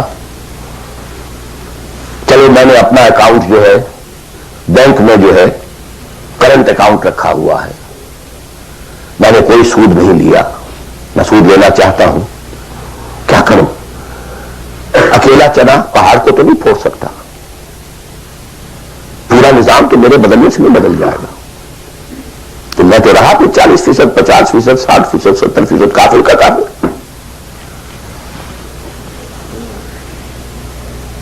تو اصلی نہیں آؤٹ، تو اصلی مخرج بڑی پیاری حدیث ہے وہ جس میں الفاظ آتے ہیں، حضور نے فرمایا انہا ستکون فتنۃ، ایک وقت آئے گا کہ بڑا فتنہ ہوگا۔ حضرت علی فرماتے میں نے فوراً عرض کیا مل مخرج منہا یا رسول اللہ، اے اللہ کے رسول یہ بتائیے اس سے نکلنے کا راستہ کون سا ہوگا؟ یہ نہیں پوچھا کیا فتنہ ہوگا، کیوں ہوگا، کب ہوگا، کیسے ہوگا، کدھر سے آئے گا، کچھ نہیں، نکلنے کا راستہ بتائیے۔ بلکہ ایک اور روایت اس حدیث کی اس سے بھی زیادہ پیاری ہے کہ اصل میں حضرت جبرائیل نے کہا حضور سے یا محمد امتک بعدک، اے محمد صلی اللہ علیہ وسلم کبھی سوچا ہے تمہارے بعد تمہاری امت کا کیا بنے گا؟ تو حضور پلٹ کر سوال کرتے ہیں مل مخرج منہا یا جبرائیل، یہ تو بہت بڑا پرابلم تم نے اے جبرائیل میرے سامنے رکھا ہے، تب آپ ہی بتائیں اس سے نکلنے کا راستہ کیا ہوگا؟ قال کتاب اللہ، وہ پوری حدیث پھر وہی ہے، کتاب اللہ فیہ خبر ما قبلکم ونبأ ما بعدکم وحکم ما بینکم وہو ذکر الحکیم وہو صراط المستقیم وہو حبل اللہ المتین۔ اس کا مخرج کیا ہے؟ یہ ہے اصل میں میرے اگر تو یہ بات سمجھ میں آ گئی، اس کے لیے تصور سمجھ لیجئے، ہمارے دین میں کفارے کا ایک تصور ہے۔ آپ نے روزہ توڑ دیا وہ تو ٹوٹ گیا، کیا کروں، جوڑ تو نہیں سکتا، کب اشکوں سے جوڑ سکتا ہے، جو ٹوٹ گیا سو ٹوٹ گیا۔ موتی ہو کہ شیشہ جام کے بل، جو ٹوٹ گیا سو ٹوٹ گیا۔ تم لاکھ ٹکڑے چن چن کر دامن میں چھپائے بیٹھے ہو، شیشوں کا مسیحا کوئی نہیں، کیا آس لگائے بیٹھے، وہ تو ٹوٹ گیا، لیکن اس کا کفارہ دے دیا گیا۔ کفارہ ہے، قسم کھائی تھی، یہ نہیں ہے کہ اب توڑ نہیں سکتے، غلط کھا بیٹھے، توڑو کفارہ۔ آج میں اس لفظ کفارہ کے حوالے سے آپ کے سامنے وہ بات رکھ رہا ہوں۔ اب مجھے اللہ نے پیدا کر دیا اس دور میں، کسی کو ہندوستان میں پیدا کیا، کسی کو انگلستان میں کیا ہے، کسی کو امریکہ میں کیا ہے، کسی کو پاکستان میں کیا ہے، کچھ کو پاکستان پہنچا دیا ہے، چاہے زبردستی چاہے اپنی مرضی سے، کسی کو یہاں پہنچا دیا ہے چاہے کسی بھی نیت اور کسی بھی ارادے سے، لیکن اب ہے کہیں ہے، کیا کریں؟ کوئی کفارہ ہونا چاہیے، کوئی مخرج ہونا چاہیے، بس یہی کفارہ ہے۔ پھر نوٹ کر لیجئے اس ماحول سے سوائے سبسسٹنس لیول کے اور کچھ حاصل مت کرو، اور اس سبسسٹنس لیول پر بھی جو کچھ تم نے کھایا پیا ہے اور سانس لیا ہے، جو انرجی کریٹ ہوئی ہے، اس کا میکسیمم اس جہاد میں صرف کر دو کہ اس نظام کو بدلو۔ تمہاری یہ جد و جہد، تمہاری یہ کوشش کفارہ بن جائے گی اس کا۔ معذرۃ الی ربکم، معذرت پیش کر سکو گے اللہ کے۔ اے اللہ میں نے اس نظام کے ساتھ ریکنسائل نہیں کیا، اے اللہ میں نے اپنی توانائیوں اور اپنی محنتوں سے نہ اپنے لیے کوئی جاگیر بنائی، نہ اپنے لیے جائیداد بنائی، اے اللہ میں کوئی دولت چھوڑ کر نہیں مرا، اے اللہ میں نے اپنے بچوں کو بھی اسی کام کے لیے لگا دیا تھا، میں نے ان کی دنیا سے بڑھ کر ان کی عاقبت کی فکر کی ہے، نہیں کر سکا، آگے کچھ نہیں ہو سکا تو میں بے بس ہوں۔ حضرت نوح بھی تو بے بس تھے، کیا کر گئے؟ لیکن اگر کسی بھی درجے میں ریکنسیلیشن ہے، کمپیٹیبلٹی ہے، اس کو آپ نے ایکسپٹ کر لیا ہے، اس میں پھلنے پھولنے اور پھیلنے کا بندوبست کر رہے ہیں، یا doomed. Everything will be multiplied by a big zero and will become a zero۔ یہ ہے جو میں سمجھا۔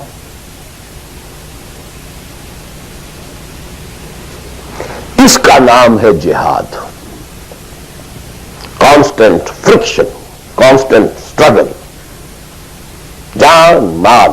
ان صلاتی و نسکی و محیایا و مماتی للہ رب العالمین. میری زندگی کا مقصد تیرے دیے کی سرفرازی. میں اسی لیے مسلمان، میں اسی لیے نمازی.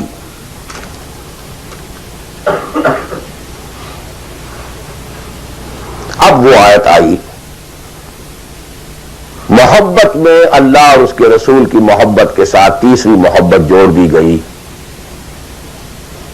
جہاد کی محبت.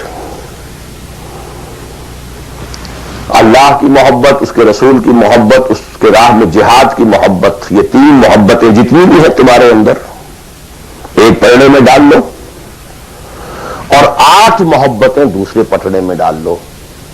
باپ کی محبت، بیٹے کی محبت، بھائی کی محبت، بیوی کی محبت، اور کی محبت، اور رشتہ داروں کی محبت، جائیداد کی محبت، کاروبار کی محبت، مال کی محبت.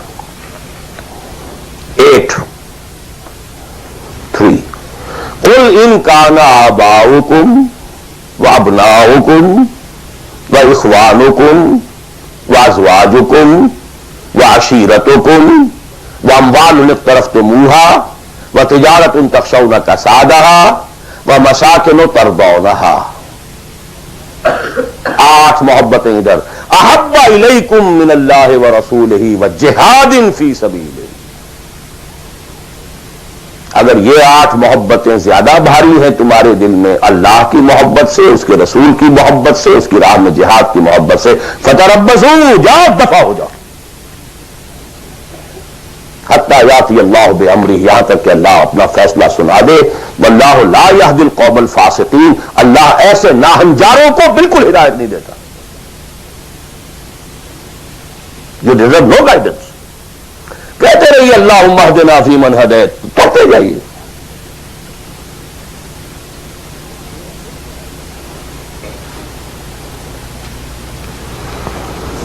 تیرا دل تو ہے صنم آشنا، تجھے کیا ملے گا نماز میں؟ جو میں سر بسندہ ہوا کبھی تو زمین سے آنے لگی صدا. تیرا دل تو ہے صنم آشنا، تجھے کیا ملے گا نماز میں؟ تمہارے دلوں میں تو مال کی محبت ہے، جائیداد کی محبت ہے، اولاد کی محبت ہے، بیویوں کی محبت ہے، اور کبھی نام رکھا ہوا اللہ کا بھی اور رسول کا بھی. وہ چھٹانک ہے تو یہ سیر ہے. یہ کیا ملے گا نماز؟ بلقت بچے کے آ رہا ہے جو تسبیح و مصلی. یہ ساری گدڑی جو تم نے صوفیوں والی پہن لی ہے اور مصلی کندھے پر ہے، کس کام آئے گا؟ This is the crux of the matter. یہ ہے تو سب کچھ ہے، اور یہ نہیں ہے تو کچھ نہیں. اب جہاں تک اس کا تعلق ہے کہ وہ جد و جہد کیسے ہو، کس طرح کی جائے، طریقہ کار کیا ہو، اس میں میں اس وقت نہیں جانا چاہتا. یہ بالکل ڈفرینٹ ایشو ہے. یہ ایشو کلیئر ہو جائے تو پھر آدمی خود تلاش کرے گا. If there is no other way out، اب تو وہ خود تلاش کرے گا. پیٹ کھانے کو مانگتا ہے تو کہیں کوئی رسی چلاتا ہے، کہیں کوئی ٹوائلٹ صاف کرتا ہے، کہیں کچھ اور کرتا ہے، کہیں برف کے شاول اٹھا کے پھینک رہا ہے 10 گھنٹے. کسی کو کہنے کی ضرورت نہیں کہ یہ کام ضرور کرو، پیٹ کھانے کو مانگتا ہے. اس لیے اور ریکوائرمنٹ. جب یہ محسوس ہو جائے یہ میرا فرض ہے، اور یہ فرض ہے، یہ کوئی اضافی نیکی نہیں ہے، یہ نوافل نہیں ہے. نوافل تو اگر دین کا ماحول، دین قائم ہوتا تو نوافل کا میدان تھا.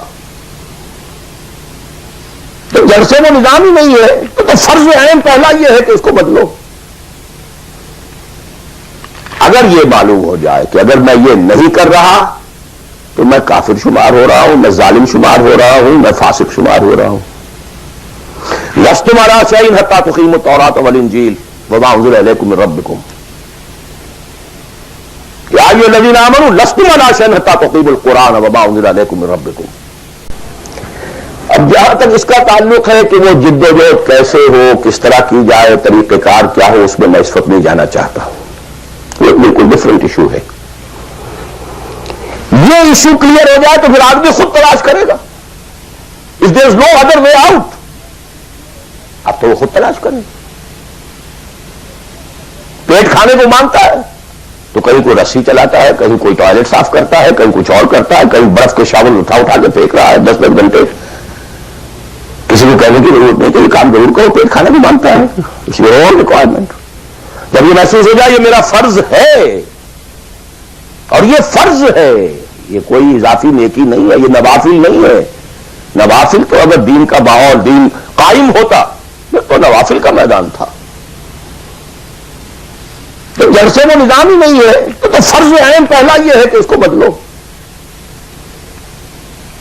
اگر یہ معلوم ہو جائے کہ اگر میں یہ نہیں کر رہا تو میں کافر شمار ہو رہا ہوں, میں ظالم شمار ہو رہا ہوں, میں فاسق شمار ہو رہا ہوں. لستم علی شیء حتی تقیموا التوراۃ والانجیل وما انزل الیکم من ربکم یا ایھا الذین آمنوا لستم علی شیء حتی تقیموا القرآن وما انزل الیکم من ربکم. ہمارے ہاں تمہاری کوئی حیثیت ریکگنائزڈ ہے ہی نہیں جب تک کہ تم قائم نہیں کرتے. اور قائم کرنے کا بدل کفارہ کیا ہے کہ اپنا تن من دھن لگا دو. قائم ہو نہ ہو جائے تو کیا کہنے, اگر جیت گئے تو کیا کہنا, ہارے بھی تو بازی مات نہیں. ہل تربصون بنا الا احدی الحسنیین, ان دونوں حالتوں میں ہمارے لیے تو حسنہ ہی حسنہ ہے. سب کے سب مر گئے, قتل ہو گئے, رومیوں کے ہاتھوں سب ہلاک ہو گئے, تب بھی ہمارے لیے تو کامیابی ہی کامیابی ہے. اور ہم جیت کر اگر آ گئے تب تو تم بھی کہو گے کہ کامیابی کے ساتھ لوٹ آئے. تو ہمارے لیے تو کس چیز سے ڈراتے ہو؟ جب منافقین مدینہ کہہ رہے تھے لا تنفروا فی الحرب, کیا ہو گیا تمہارا دماغ خراب ہو گیا ہے؟ اب تک تو یہ عربوں کے آپس کی انفائٹنگ ہوتی تھی. We are going against Roman Empire, having standing armies, trained armies, Roman legions. You want to confront them? ہوش کے ناخن لو. جواب کیا دیا گیا؟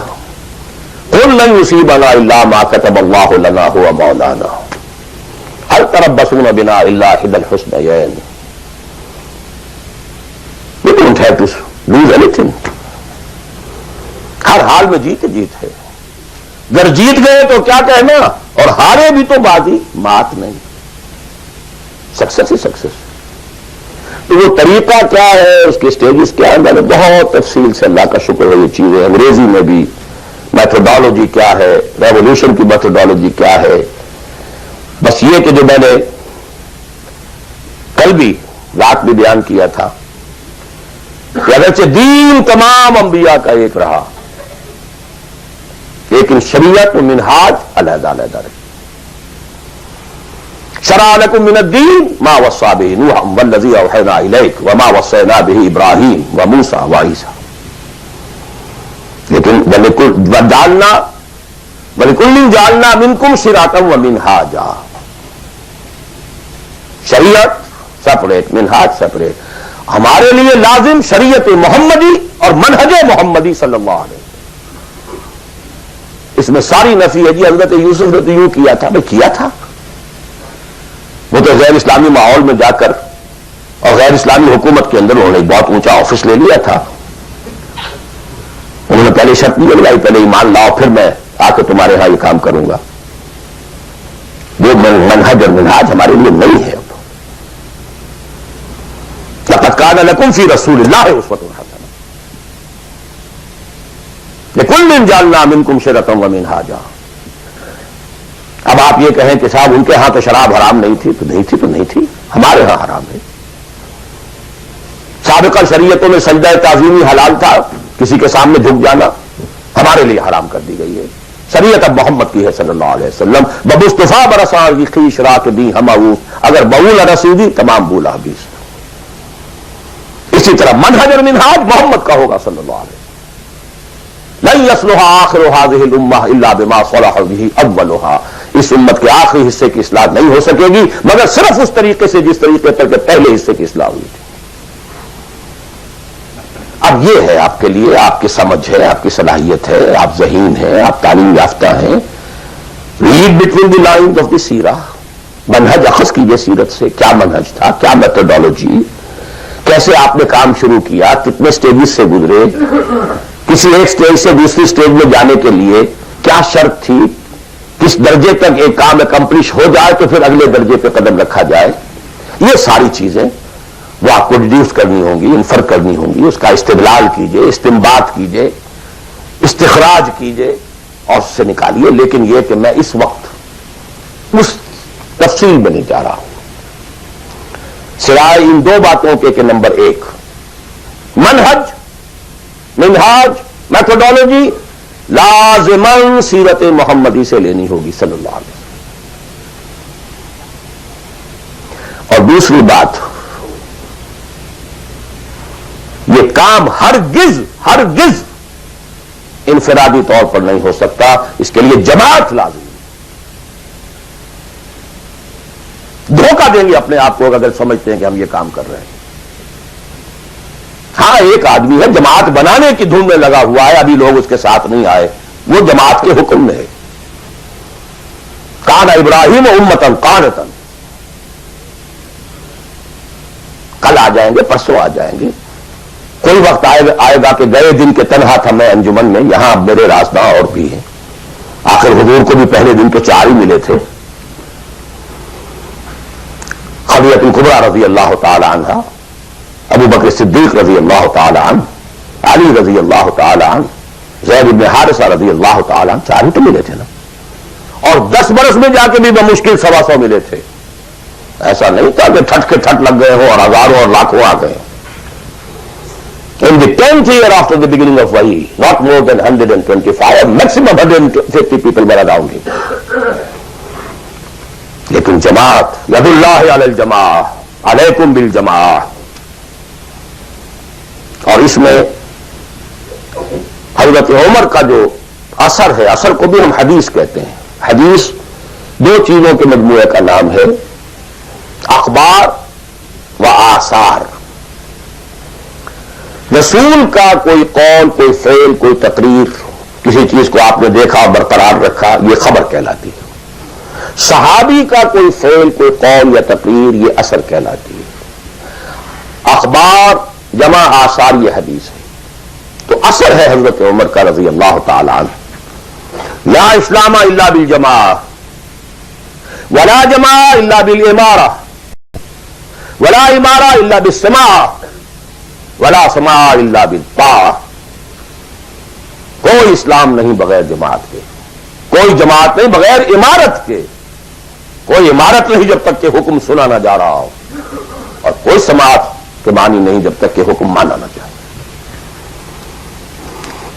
جماعت ایسوسی ایشن نہیں، انجمن نہیں، سوسائٹی نہیں، ادارہ نہیں.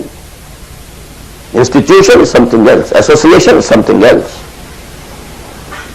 آرگنائزیشن، پارٹی، حزب اللہ، حزب الشیطان. Clear cut polarisation. This polarisation take some time, وقت لگتا ہے. 10-15 سال میں جو خیر کا عنصر تھا پولرائز ہو کر حضور کی طرف آ گیا، جو شیطانی ایلیمنٹ تھا وہ دوسری طرف جمع ہو گئے. آرگنائزیشن ہوئی ہے، پازیٹیو آئنز ایک طرف، نیگیٹو آئنز ایک طرف، جانے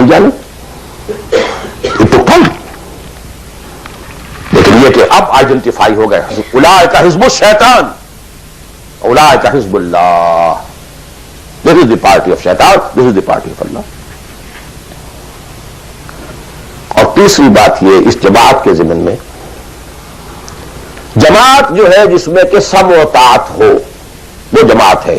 لسن اینڈ اوبے. اس سے کمتر جماعت نہیں ہے.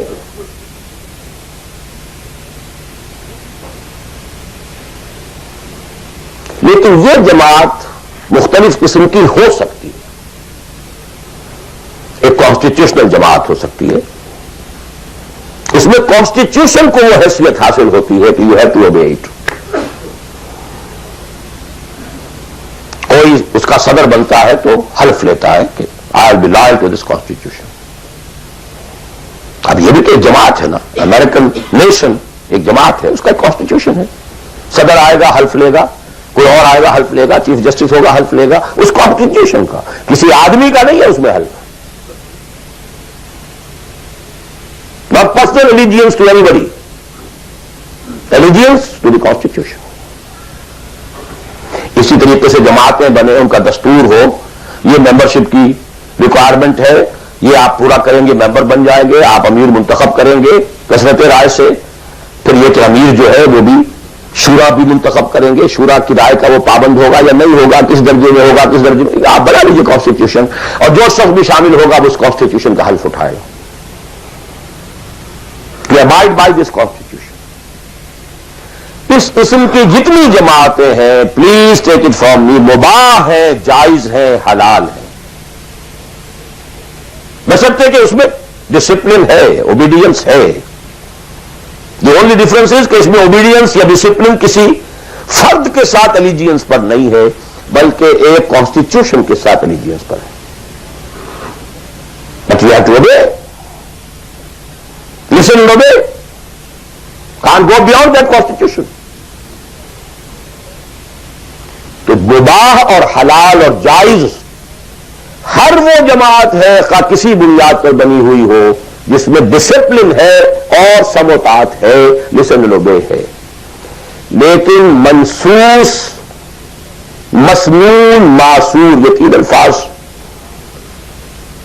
منسوس وہ شے ہے کہ جس کا ذکر قرآن اور حدیث میں ہو، نص یہ ہے ہماری. مسنون وہ شے ہے جس پر حضور نے عمل کیا ہو. معصور وہ شے ہے جس پر کہ آپ کے بعد بھی ہماری امت کے لوگوں نے عمل کیا ہے. صرف ایک طریقہ ہے اور وہ ہے پرسنل بیعت کا، شخصی بیعت. allegiance to a person. That is called بیعہ. ہمارے ہاں حضور نے لی تو بیعت لی، حالانکہ آپ نبی تھے، رسول تھے، آپ کی اطاعت تو کرنی ہی کرنی تھی، اس کا کوئی سوال ہی پیدا نہیں ہوتا. کسی اور ایڈیشنل فارمل کسی ایگریمنٹ کی کوئی ضرورت ہی نہیں. But you have to leave some اسوہ فار دی امہ. اگر یہ نہ ہوتا تو بعد میں والوں کے لیے، بعد میں تو کوئی نبی تو نہیں آنا، رسول تو نہیں آنا، اسوہ کہاں سے آتا پھر؟ بايعنا رسول اللہ صلی اللہ علیہ وسلم على السمع والطاعة في العسر واليسر والمنشة والمكره وعلى عثرة علينا وعلى لا ننازل الامر له وعلى نقول بالحق اينما كنا لا نخاف في الله لومة لائم. متفق علیہ. بخاری مسلم دونوں میں یہ حدیث موجود ہے. عبادہ بن صامت رضی اللہ تعالیٰ. سوچیے جب رسول مان لیا تو یہ ساری باتیں کہنے کی ضرورت کیا ہے؟ Sometimes I do wonder, brother, when you say, Allahumma taqabbal minna ruku'ana wa sujudana wa what is it? Salatana. Yes, inshallah. Rabbana taqabbal minna innaka anta as-sami'ul 'alim. Everything. Why to go on counting them? اور کیا چیز آپ میں اللہ تعالیٰ تسبیح ہے، تحمید ہے، تکبیر بھی ہم کر رہے ہیں، تکبیرنا و تسبیحنا و تحمیدنا و رکوعنا و سجودنا و قنوتنا، everything.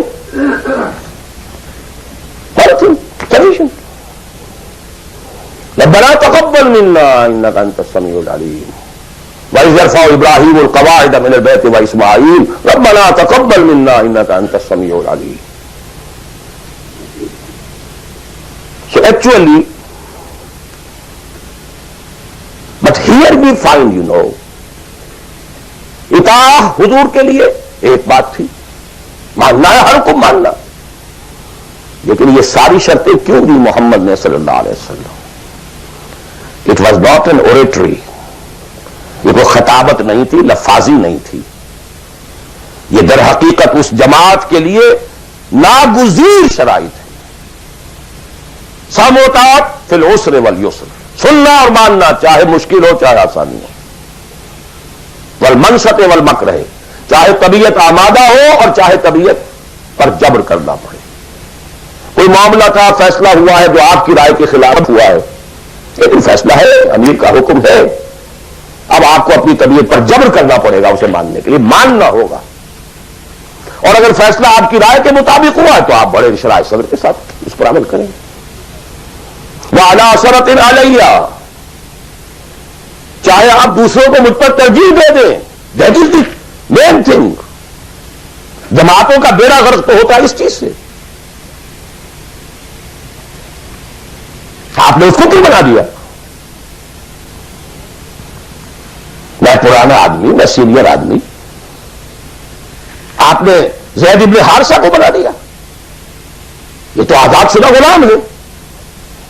بڑے بڑے جلیل القدر جو ہے قریش کے سردار اس کے تحت جائیں گے. حضور کا چچازاد بھائی ساتھ ہے. زید شہید ہوئے ہیں. جعفر طیار رضی اللہ تعالی عنہ ابن ابی طالب، he was under him. تو آخری لشکر میں آپ نے اسامہ کو بنا دیا اور ستم بالا ہے ستم. young man. اس کی کمان میں آپ دے رہے ہیں کبار صحابہ کو. No.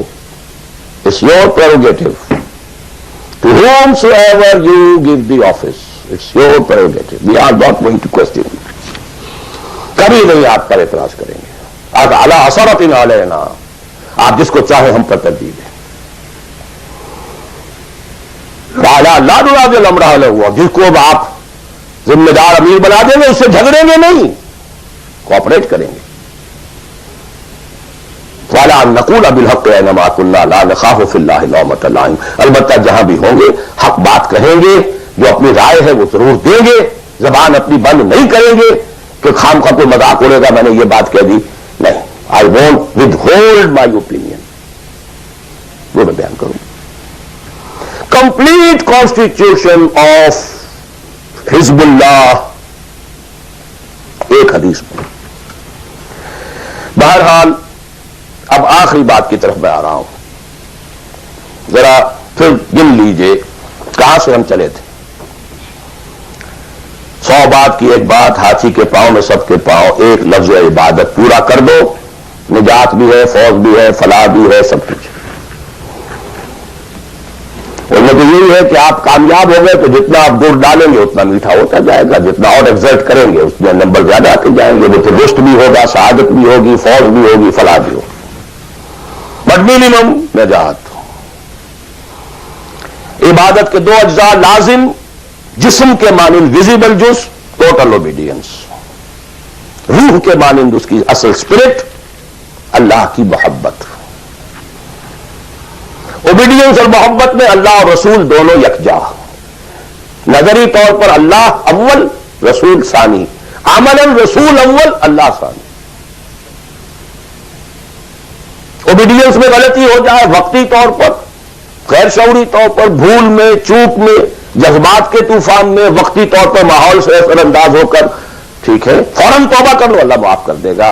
ایک گناہ بھی اگر مستقلاً جان بوجھ کر اپنی زندگی کے اندر داخل کر لیا تو یہ بگ زیرو ہے، سارا بقیہ زیرو سے ضرب کھا کر زیرو ہو جاتا. 3 چیزیں ایکسکلوسیو اللہ کے لیے ہیں. دعا صرف اللہ سے، تعظیم کے لیے جو مظاہر ہیں، قنوت ہو، رکوع ہو، سجود ہو، صرف اللہ کے.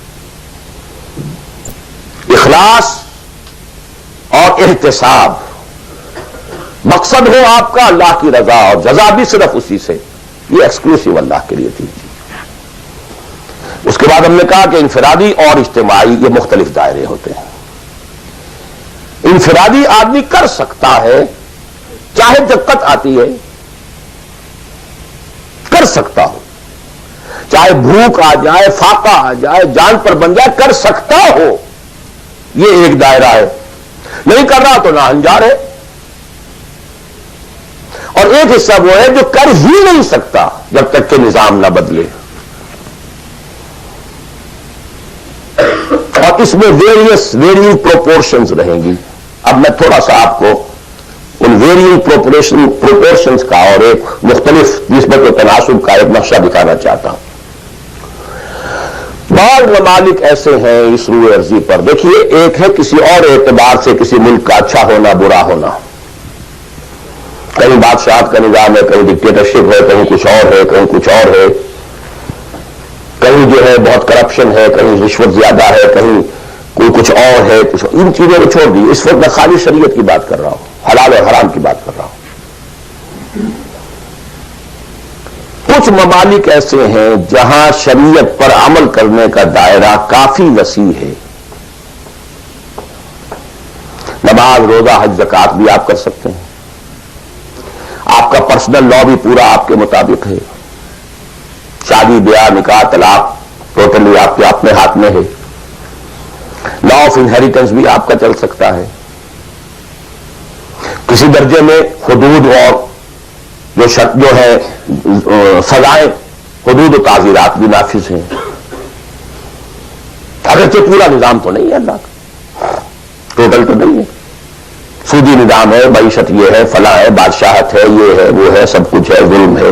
لیکن یہ چیزیں انفرادی اعتبار سے دائرہ وہاں کافی وسیع ہے. اس کی مثالیں ہیں سعودی عرب، ایران آف ٹوڈے،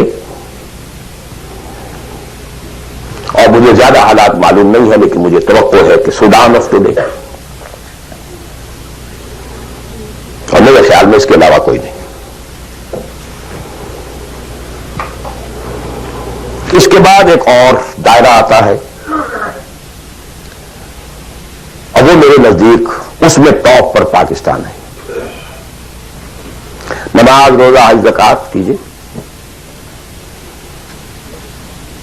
پرسنل لا، وہ بھی آپ ویسے کہنے کو وہاں ہے قانون، لیکن یہ کہ بالفعل ایک آدمی چاہے تو اسلامی قانون پر عمل کر سکتا ہے. انہیریٹنس آپ اپنے حساب سے کر سکتے ہیں. دستور میں طے ہے حاکمیت اللہ کی. گویا کہ نظری اعتبار سے وہ ملک جو ہے وہ اللہ کی حاکمیت پر مبنی ہے. قرارداد مقاصد دستور کا جز بن چکی ہے.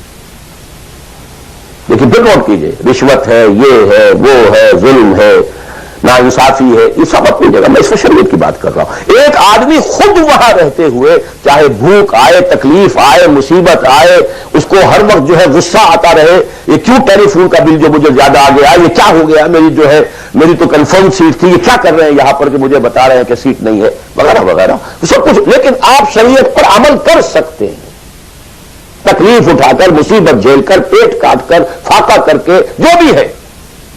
بڑا کاروبار نہیں کر سکتے، چھوٹا تو کر سکتے ہیں، جس میں نہ انکم ٹیکس کا معاملہ آئے گا، نہ کسی اور کی خباثت آئے گی، نہ کچھ اور ہوگا. کر تو سکتے ہیں، پیٹ پال سکتے ہیں.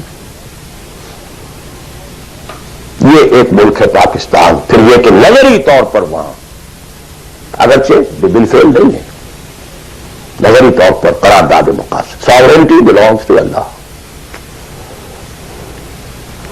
اب اس کے بعد وہ ملک آتے ہیں کہ جو خالص سیکولر ہیں، لیکن ان میں بھی میرے نزدیک ایک اعتبار سے بھارت بہت بہتر ہے. مثلا یہ کہ دو ملکوں کو ذہن میں رکھ لیجئے، ایک امریکہ یا امریکہ کی طرح انگلستان اور فلانستان اور ایک بھارت. سیکولر ہے لیکن کم سے کم آج کی تاریخ تک مسلمانان بھارت نے اپنا پرسنل لا محفوظ رکھا ہے. I salute them. In the face of maximum ہارڈشپس.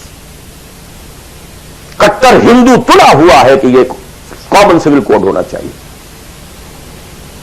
It's very logical. ان کی بات بڑی منطقی ہے. جب قوم آپ کہتے ہیں ایک ہے، آپ سارے جو ہے سیاسی حقوق وہی لینا چاہتے ہیں کہ جو ہندوؤں کو حاصل ہیں، تو اگر قوم ایک ہے تو سیکولرزم کا تقاضا تو یہ ہے کہ کامن سول کوڈ ہونا چاہیے. Why this separate family laws?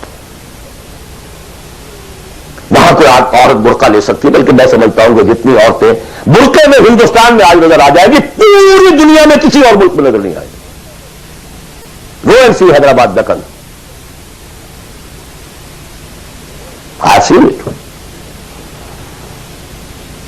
Pakistan میں تو برقعے کا نام و نشان بڑا بھول. اب اس کو چراغے رخ ریبا لے کر کون؟ وہ تو فرسودگی کی علامت تھی، غربت کی علامت تھی. بھارت اس میں سب سے اونچا ہے. نماز پڑھیے، روزے رکھیے، مسجدیں بنائیے. ہے کچھ وہ فرکشن ہے، مشکل ہے. جینا وہی مشکل ہوتا ہے، مشکل جہاں آسان ہوتی ہے. بہرحال اس کے بعد لیسٹ جو ہے اس اعتبار سے وہ ممالک ہے جن کا سر خیل امریکہ بہادر، امریکہ شریف ہے. نماز نماز روزہ کر لو، ناٹ ایون دی پرسنل لا. قرآن مجید میں پڑھ لیا کرو نکاح اور طلاق کے قوانین، دیٹس آل، نتھنگ ڈوئنگ. ثواب لے لیا کرو. تراویح میں سن لیا کرو انہیریٹنس کے لاز.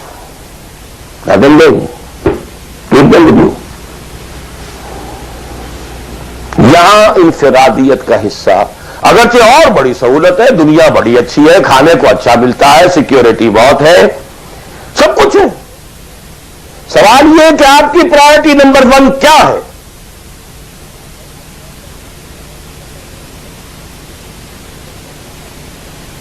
تو بائی چوائس اگر کسی کا مسئلہ ہے تو میرے نزدیک وہ بڑا مخدوش ہے.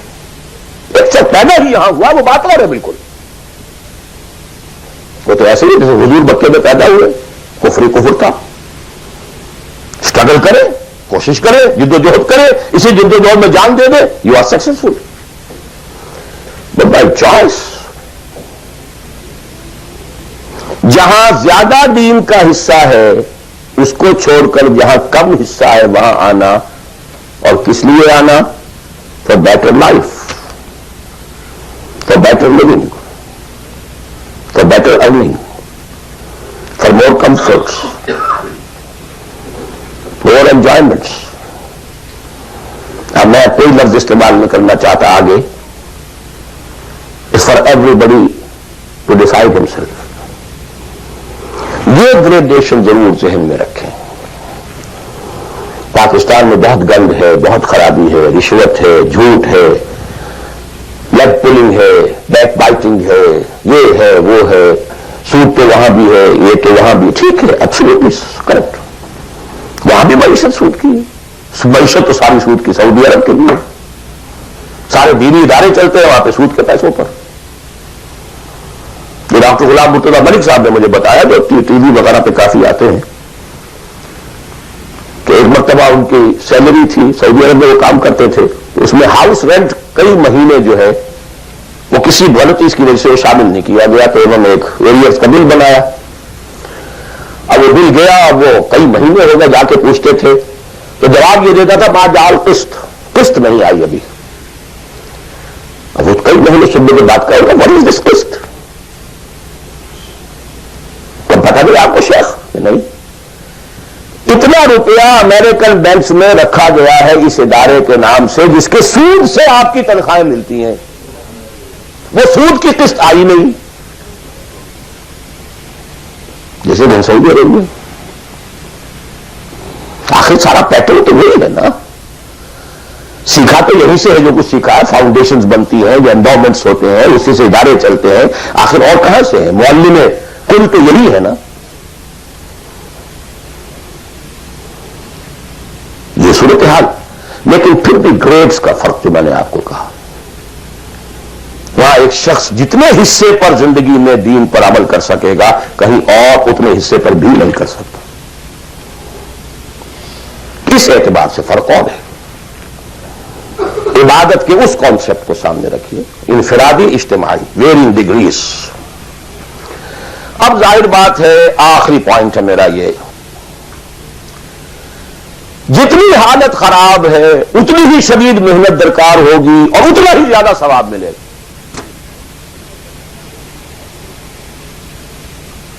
جہاں جتنی آسانی ہے اتنی ہی محنت کم ہے، اتنا ہی ثواب کم ہے. یہ آج رات کو جب ہم سورہ حدید پڑھیں گے تو اس میں بات آ جائے گی. لا يستوي منكم من انفق من قبل الفتح وقاتل اولئك اعظم درجة من الذين انفقوا من بعد وقاتلوا وكلا وعد الله الحسنى. لہذا حالات کی نامساعدگی، حالات خراب ہیں، یہ پرابلمز ہیں، یہ تو آپ کے لیے موقع کو زیادہ بڑھا رہے ہیں. You can earn more. Only you have to make a decision. What is your priority number 1? ان صلاتی و نسکی و محیای و مماتی للہ رب العالمین. دی منیمم سبسسٹنس لیول کے لیے جو ضروری ہے وہ ٹھیک ہے. ریسٹ فار اللہ، فار اس دین. قل ان کان آباؤکم و ابناؤکم و اخوانکم و ازواجکم وعشیرتکم واموال اقترفتموها وتجارۃ تخشون کسادها ومساکن ترضونها احب الیکم من اللہ ورسولہ وجہاد فی سبیلہ فتربصوا حتی یاتی اللہ بامرہ واللہ لا یہدی القوم الفاسقین۔ میں اللہ سے دعا کرتا ہوں کہ آپ اس کے لیے فرم فیصلہ کریں، اور اس کے لیے ظاہر بات ہے انفرادی حصے پر عمل انفرادی ہوگا، اجتماعی پر جماعت کے بغیر ممکن نہیں۔ کفارہ ادا کرنے کے لیے جماعت ہوگی، جماعت جو سم و طاعت کے ساتھ ہو، چاہے یہ سم و طاعت کسی دستور کا ہے اور چاہے یہ سم و طاعت کسی شخص کا ہے۔ دستور کے ساتھ سم و طاعت مباح ہے، جائز ہے، حلال ہے، لیکن ایک شخص کے ساتھ سم و طاعت منصوص ہے، مسنون ہے، معصور ہے، اور ان دونوں کے درمیان جو فرق و تفاوت ہے اس کو بیان کرنے کی ضرورت نہیں۔ آخر میں دوبارہ یاد دلا رہا ہوں وہ دعا، اللہم ارنا الحق حقا وارزقنا اتباعہ وارنا الباطل باطلا وارزقنا اجتنابہ اللہم وفقنا لما تحب وترضى اللہم وفقنا نہجر کل ما تکرہہ اللہم وفقنا نجاہد فی سبیلک جہد استطاعتنا اللہم وفقنا نجاہد فی سبیلک باموالنا وانفسنا اللہم وفقنا ان نبذل اموالنا ننفق اموالنا ونبذل انفسنا فی سبیلک اللہم لا تزغ قلوبنا بعد اذ ہدیتنا وہب لنا من لدنک رحمہ انک انت الوہاب۔ اے اللہ ہمارے دلوں میں اگر اس وقت خیر کا کوئی رجحان پیدا ہوا ہے، کوئی عزم پیدا ہوا ہے، کوئی ارادہ پیدا ہوا ہے، تو اے اللہ اس ارادے کو تقویت دے، اس کو آگے بڑھا، اس پر عمل کرنے کی توفیق عطا فرما۔ اقول قولی ھذا واستغفر اللہ لی ولکم ولسائر المسلمین والمسلمات۔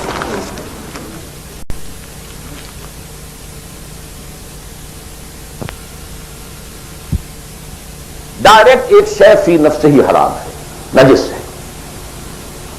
ایک شخص کھا تو رہا ہے بکری کا گوشت، بکری بھی اس نے خود خریدی، خود ذبح کیا، صحیح تکبیر پڑھی، سب کچھ کیا، لیکن وہ بکری خریدی تھی اس نے کسی کی جیب کاٹ کے، تو کیا کھا رہا ہے؟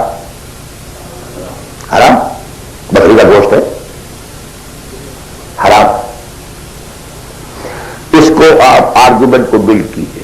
میں نے جو کچھ آج کہا ہے، باطل کے غلبے کے تحت زندگی گزارنا حرام ہے، الا یہ کہ آپ کی پوری توانائی اس کو بدلنے کے لیے صرف ہو رہی ہے۔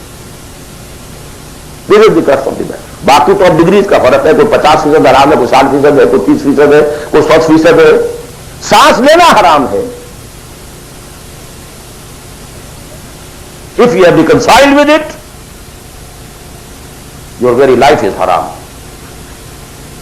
باقی سب ڈگریز کا معاملہ ہو جائے گا۔ آپ کوئی شخص بینک کی سروس کر رہا ہے، کوئی شخص بینک سے اوور ڈرافٹ لے کے بزنس چلا رہا ہے، کوئی ایک ایسی فرم کے اندر اکاؤنٹنٹ کی حیثیت سے کام کر رہا ہے کہ جس میں بینک کا اوور ڈرافٹ بھی ہے، سب کچھ ہے، وہ انٹریز بھی پاس کر رہا ہے، لکھ بھی رہا ہے، کوئی شخص بیچارہ مزدور ہے، اس کارخانے میں کام کر رہا ہے کہ جو چل ہی رہا ہے وہ ڈرافٹ کے اوپر، بینک کے اوپر۔ اب یہ آپ سمجھیے کہ ایک گریڈیشن تو ہوتی چلی جائے گی۔ کوئی کچھ بھی نہیں کر رہا، سانس لے رہا ہے، تو حضور نے فرمایا کہ ایک زمانہ آئے گا کہ انسان سود سے جو بچ بھی جائے گا، سود کے دخان اور بخار سے نہیں بچ سکے گا۔ ہی ہیز ٹو انہیل، سانس تو لینا ہے اسے، اور سانس کے ساتھ اس کا سود جائے گا۔ گندم کے ہر دانے کے اندر سود ہوگا تو کیا کرے گا؟ وہ ہے نظام کا معاملہ، اور آج دنیا میں ہم اس جگہ پہنچ گئے ہیں۔ نظام کی گرفت اتنی اسٹرانگ ہو گئی ہے، انڈیویجول کی حیثیت بالکل نہ ہونے کے برابر رہ گئی، بہت کنٹریکٹ ہو گیا ہے، بہت محدود ہو گیا ہے انفرادی آزادی کا دائرہ، نظام۔ جی اور کوئی بات؟ جی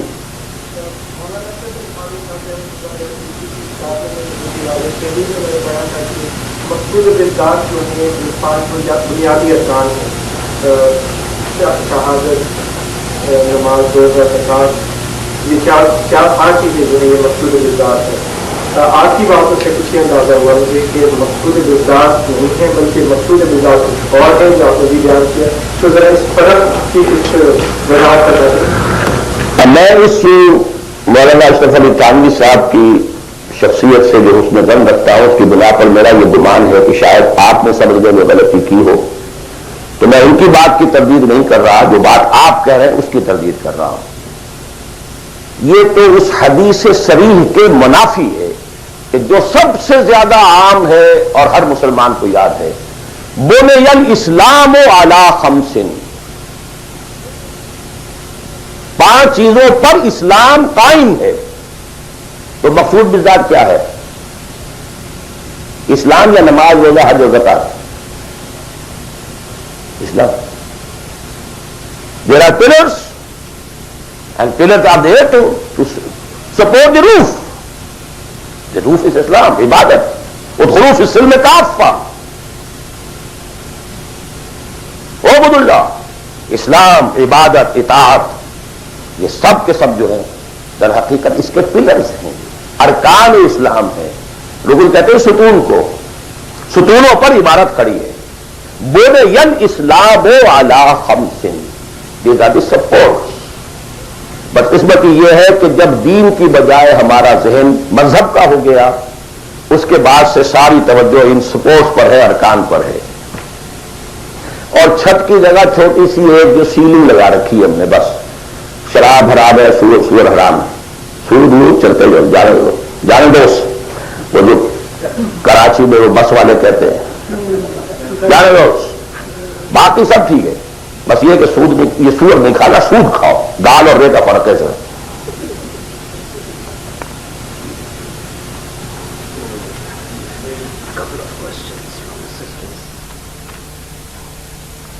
تقریر تو میں نے اردو میں کی تھی، سوال انگریزی شریف میں آ رہے ہیں.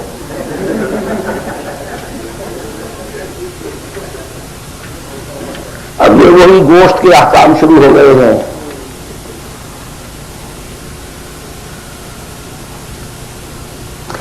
میں یہ سوالات آج نہیں لینا چاہتا. میں نہیں چاہتا کہ آپ لوگوں کا ذہن جو اصل تھیم ہے میری گفتگو کا اس سے ذرا ادھر ادھر ہٹے. جی آپ کی بہت سی تقریروں میں پہلے بھی میں نے سنا ہے کہ آپ نے پرفے کیا ہے کہ یہاں کی بجائے آپ پاکستان میں جو اسلامی نظام کو برپا کرنے کے لیے طے کرتے ہیں. لیکن بہت سے علماء کے دوسرے جو مولانا لطفی اسلامی صاحب بھی اور دوسرے بھی ہیں، وہ اس چیز کو کہتے ہیں کہ جو لوگ یہاں آ گئے ہیں یہ اللہ تعالیٰ کا ایک پروگرام تھا جس کے تحت اس نے ان کو یہاں پہنچایا ہے، اور ان کا یہ کام ہے کہ یہاں اس کام کو جتنا بھی ہو سکتا ہے آگے لے کے جائیں چلیں. اور جو لوگ چلے ہیں اس میں الحمدللہ بہت زیادہ صلاح کی جائے کام سے آگے بڑھے ہیں، جائے مسلم ہوں گے. اس کے متعلق میں آپ کی کیا خیال ہے؟ یہ سوال ریکارڈ ہو گیا ہوگا یا نہیں ہوا ہوگا؟ چلیے جواب سے سمجھ میں آ جائے گا کہ سوال کیا ہے. دیکھیے میں نے ایک بات عرض کی تھی، جو شخص کہیں پیدا ہوا ہے اس کے اوپر پہلی ذمہ داری اسی جگہ کی ہے. اسی جگہ کی زبان کو وہ صحیح سمجھتا ہے، صحیح بولتا ہے، اسی زبان میں وہ صحیح کمیونیکیٹ کر سکتا ہے. یہ ہے شریعت کا مستقل اصول. اب اگر کوئی یہاں پیدا ہوا ہے، چاہے اس کے والدین آ گئے تھے یہاں پر لیکن وہ تو پیدا نہیں ہوا ہے، اس کے اور جو یہاں کے نیٹو امریکنز ہیں ویدر بلیک اور وائٹ کوئی فرق نہیں میرے نزدیک. آنا نہ آنے کا فیصلہ جو بھی تھا وہ ان کا نہیں ہے، وہ ان کے والدین کا تھا. اور جہاں وہ ہے وہی انہیں کام کرنا، یہی کام کرنا ہے. طے یہاں پر بھی ہو جائے گا کہ یہاں پر بھی وہی ریشو پروپورشن وہی ہو، پرائرٹیز وہی ہو. یہ فیصلہ اب ہر شخص خود کر سکتا ہے کہ میرے ہاں واقعتاً ریشو پروپورشن کیا ہے. بل الانسان علی نفسہ بصیرہ ولو القی معاذیرہ. آپ میری زبان بند کر سکتے ہیں اپنے جوابات کے ذریعے سے، آپ کبھی بتا دے گا کہ آپ کی ریشو پروپورشن اس وقت کیا ہے. اگر ریشو پروپورشن درست ہے تو یہاں پر بھی اور کسی اور جگہ پر بھی بالکل برابر ہے، کوئی فرق نہیں ہے. Absolutely do different. البتہ ایک اور چیز یہ ہے کہ کہاں آپ دیکھتے ہیں کہ فرض کیجئے کسی شخص کی ریشو پروپورشن ٹھیک ہو گئی کہ مجھے جینا ہے مرنا ہے اسلام کے لیے، فیزیبلٹی رپورٹ دیکھتا ہے کہ میرے پاس جو ٹائم ہے، میرے پاس جو وقت ہے، میرے پاس جو صلاحیت ہے، اس کا بہترین میکسیمم آؤٹ پٹ کہاں ہو سکتا ہے، بالکل دوسری بات. For people belonging to Pakistan the maximum benefit can be in Pakistan, not here. یہ بالکل دوسری بات. آپ کے بھائی بند وہاں، آپ کے بیک گراؤنڈ کو جاننے والے وہاں، آپ کی اخلاقی جو ہے ذمہ داری وہاں کی آپ کی پیدائش ہے، وہاں کی آپ کی بنیادی تعلیم تھی، یہ اپنی جگہ پر ہے. اور دوسرے یہ کہ جو بھی ہمیں اطلاعات ملی ہے حضور صلی اللہ علیہ وسلم سے، اس سے یہی نظر آتا ہے کہ اسی ریجن میں اسلام کا بول بالا ہوگا. لیکن ظاہر بات ہے یہ میں امریکن سے نہیں کہہ رہا ہوں، میں عربوں سے نہیں کہہ رہا ہوں، جو بلیک امریکنز ہو یا وائٹ امریکن ان سے نہیں کہہ رہا ہوں. تو یہاں پہ کام کریں، کیا پتا اللہ تعالیٰ اس سرزمین کو پسند کر لیں. بہرحال جو یہاں آ گئے کسی وجہ سے آئے، اب اس کو بھی چھوڑ دیجیے، وہ ماضی کا ہے. ان کے لیے یا تو اگر تو طے کر لیں کہ اب حقیقت میں چاہے فاقہ آئے چاہے کچھ ہو ہمیں کام یہ کرنا ہے، تو پھر تو میں پاکستانیوں کے لیے تو پریفر کرتا ہوں، اسپیشلی دی فرسٹ جنریشن، وہ اپنی اگلی جنریشن یہاں سے بلوا دیں کام اور آئے واپس. ان کے بھانجے بھتیجے اور بھائی اور سالے اور بہنوئی سارے وہاں رہتے ہیں، بہت سو کے ماں باپ بھی وہاں پر ہیں. And we have much at stake over there. The only country in the whole of the world which was founded in the name of Islam. Maulana Abul Kalam آزاد تک کا کہنا یہ ہے، حالانکہ وہ پاکستان کے بہت مخالف تھے، لیکن پاکستان بننے کے بعد انہوں نے کہا اب پاکستان کے ساتھ اسلام کی عزت وابستہ ہے. تکبیر، اللہ اکبر، تکبیر، اللہ اکبر. اسی طرح مولانا مدنی رحمۃ اللہ علیہ نے فرمایا، حالانکہ پاکستان کے شدید مخالف تھے، ڈابھیل تشریف لائے ہوئے تھے وہ، وہاں کسی نے چھیڑ دیا ہوا، پارٹیشن کی کچھ عرصے کے بعد کی بات ہے. پاکستان کے بارے میں کیا خیال ہے، سمجھ گئے کہ کیا چاہتا ہے مجھ سے. انہوں نے کہا کہ بھائی مسجد کے تعمیر ہونے سے پہلے اختلاف ہو سکتا ہے کہ یہ جگہ صحیح ہے یا نہیں ہے، کیا سائز ہونا چاہیے، کیا بننا چاہیے. مسجد بننے کے بعد مسجد مسجد ہے، اس کی حفاظت ہر صاحب ایمان کا فرض ہے. ہمیں اختلاف تھا، پہلے تھا. یہ مولانا مدنی کہتے ہیں. اور یہ مولانا محمد مالک کاندھلوی وہ بھی فوت ہو چکے، انہوں نے ہماری قرآن کانفرنس کے اندر یہ جب قول سنایا میں چیخ پڑا، میں نے کہا مولانا کہاں آپ یہ چیزیں چھپا کر بیٹھے ہوئے ہیں؟ پاکستانی تو سب کے سب آج بھی گالیاں دیتے ہیں مولانا مدنی کو. آپ نے بتایا بھی یہاں پر کہ مولانا مدنی کا تو یہ وقت تھا پاکستان بننے کے بعد، پہلے اختلاف تھا، ٹھیک ہے. بہرحال جہاں تک میرا معاملہ سمجھ لیجیے کہ میں اصولی اعتبار سے دنیا میں کہیں بھی یہ کام کوئی بھی ہو کرے، ٹھیک ہے، لیکن یہ کہ پرائرٹیز یہ ہو، اس کی شکل یہ ہو. یہ انگلی کٹا کے شہیدوں میں نام نہ لکھوایا جا رہا، صرف تھوڑی سی کلچرل ایکٹیویٹی اور کچھ کمیونٹی ورک اور کچھ یہ اور کچھ وہ، کچھ سوشلائزیشن، دس از دعویٰ. خدا کے لیے اس دھوکے سے اپنے آپ کو نکالنے کرے اس ریشو پروپورشن کے ساتھ، تو جہاں بھی چاہے کریں.